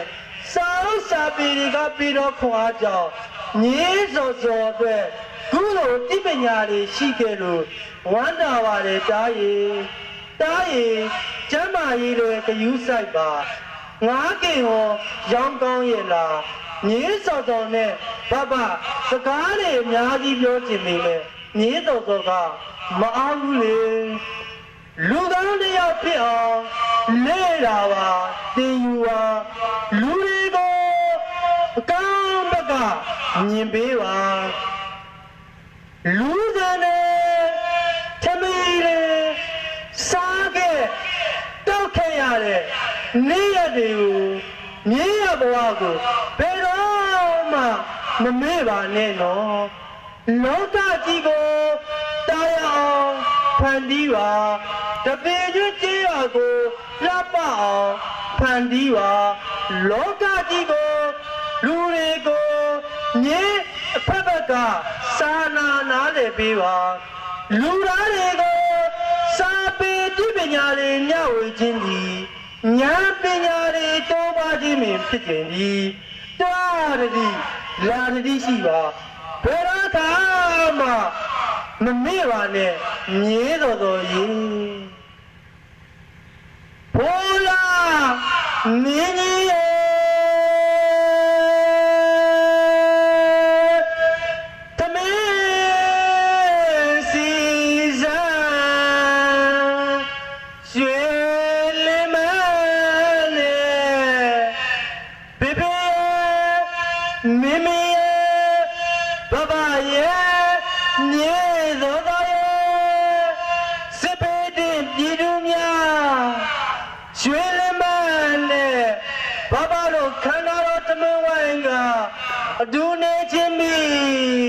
အဒူစားခြင်းမီလွယ်နေနေတွေ့ချလာလို့ဟောကောင်းမွန်လို့နေရမြစီရောဟောမြစ်တာတရားများနဲ့ဘဘတို့စံအိမ်လေးကကျိုးစိုးနေပါတယ်မြေးစော်စော်ကြီးမြေးတော်စော်ကြီးဟောမူကောင်းကင်မောကရရန်နေနေတဲ့နင်းစီပန်းကင်းကြီးရဲ့ဘေးမှာဘဘစာလေးတစ်စောင်ရေးထားခဲ့ပါတယ်အဲ့ဒီစာလေးတစ်စောင်ကိုဟောပြောပွဲရှိကလူစာပေချစ်သူများနဲ့မြန်မာနိုင်ငံအသီးသီးမှာရှိတဲ့ကမ္ဘာနိုင်ငံအသီးသီးမှာရှိတဲ့စစ်ပေတ တစ်ပြည်သူများရဲ့ရှေ့မှာဖွင့်ဖောက်ပေးပါတား၏အဲ့ဒီစာလေးကတော့မြန်မာပြည်ကြီးငြိမ်းချမ်းပါစေမြန်မာပြည်ကြီးအေးချမ်းပါစေမြန်မာပြည်ကြီးစစ်ပဲတဲ့ဘဝမှာအများဆုံးလွတ်ကင်းပါစေလို့ပြောချရင်းနဲ့တွေးကြခေါ်ကြကြောင်းလဲကြစာပတ်ကြပါလူငယ်လေးလို့ပြောချရင်တချင်းတစ်ပုဒ်နဲ့နောက်ဆုံးပြီးညီကုန်းချုပ်ပါမယ်တွေးပူလေးကြံထားမှာအဲ့ဒီတချင်းလေးကတော့အကုန်လိုက်ဆိုပေးရမယ်နော်လိုက်ဆိုပေးရမယ်ထိုင်မှာတဘာဝရဲ့ရင်သွေးငယ်လေးတဲ့ဒါတော့လူငယ်တွေကိုကိုစားပြုပါလေတဘာဝရင်သွေးငယ်တွေကိုတိုးတက်စေခြင်းနဲ့စိတ်အတွက်ပါဒါကြောင့်အားလုံးလက်ခုပ်ပြီးတော့ဝိုင်းဆိုကြပါမယ်ဒါတော့စစ်ပေးတဲ့ပြည်သူများတဘာဝရင်သွေးငယ်များကိုကိုစားပြုပါလေတပေညွတ်ကြေးရွာကလူငယ်လေးများမြန်မာနိုင်ငံပြည်ပြည်မှာရှိတဲ့လူငယ်လေးများကိုကိုစားပြုပါလေဒီတစ်ချင်းလေးနဲ့ညီကုန်းချုပ်ပြရစီခင်ဗျာမဆိုရရင်လည်းမနေနိုင်လို့ပါကဲ1 2 3လူလေးနဲ့ဝဲတဲ့နေမြေအတူတူတွားကြမယ်လေလက်ဆိုင်နဲ့တော့ရဲ့ရင်ခွင်မှာပြိုနေတဘာဝရဲ့ရင်တွေငယ်တွေတဘာဝရဲ့ရင်တွေငယ်တွေဒီကဘာမှာစစ်မပြေရမြေတနေရာရှိရမယ်လေတောင်ရငိမ့်ချမ်းမှုရှာကပြောရှင်နေတဘာဝရဲ့ရင်တွေငယ်တွေတဘာဝရဲ့ရင်တွေငယ်တွေပိုင်ဆိုင်တာအားလုံးဆင့်ကလေးမနာလို့ဆရာလည်းမရှိတော့ပေဘယ်သူမစောအားလုံးတန်တူနေဒီကောတော့ကျင်းနာမှုနဲ့လေလောကပြည့်ကူတည်နေအရာရာလာပါရမြေအရာရာတန်ရှိရမြေထောင်ရငိမ့်ကြမှုရှာကပြောရှင်နေတဘာဝရဲ့ရင်တွေငယ်တွေတဘာဝရဲ့ရင်တွေငယ်တွေ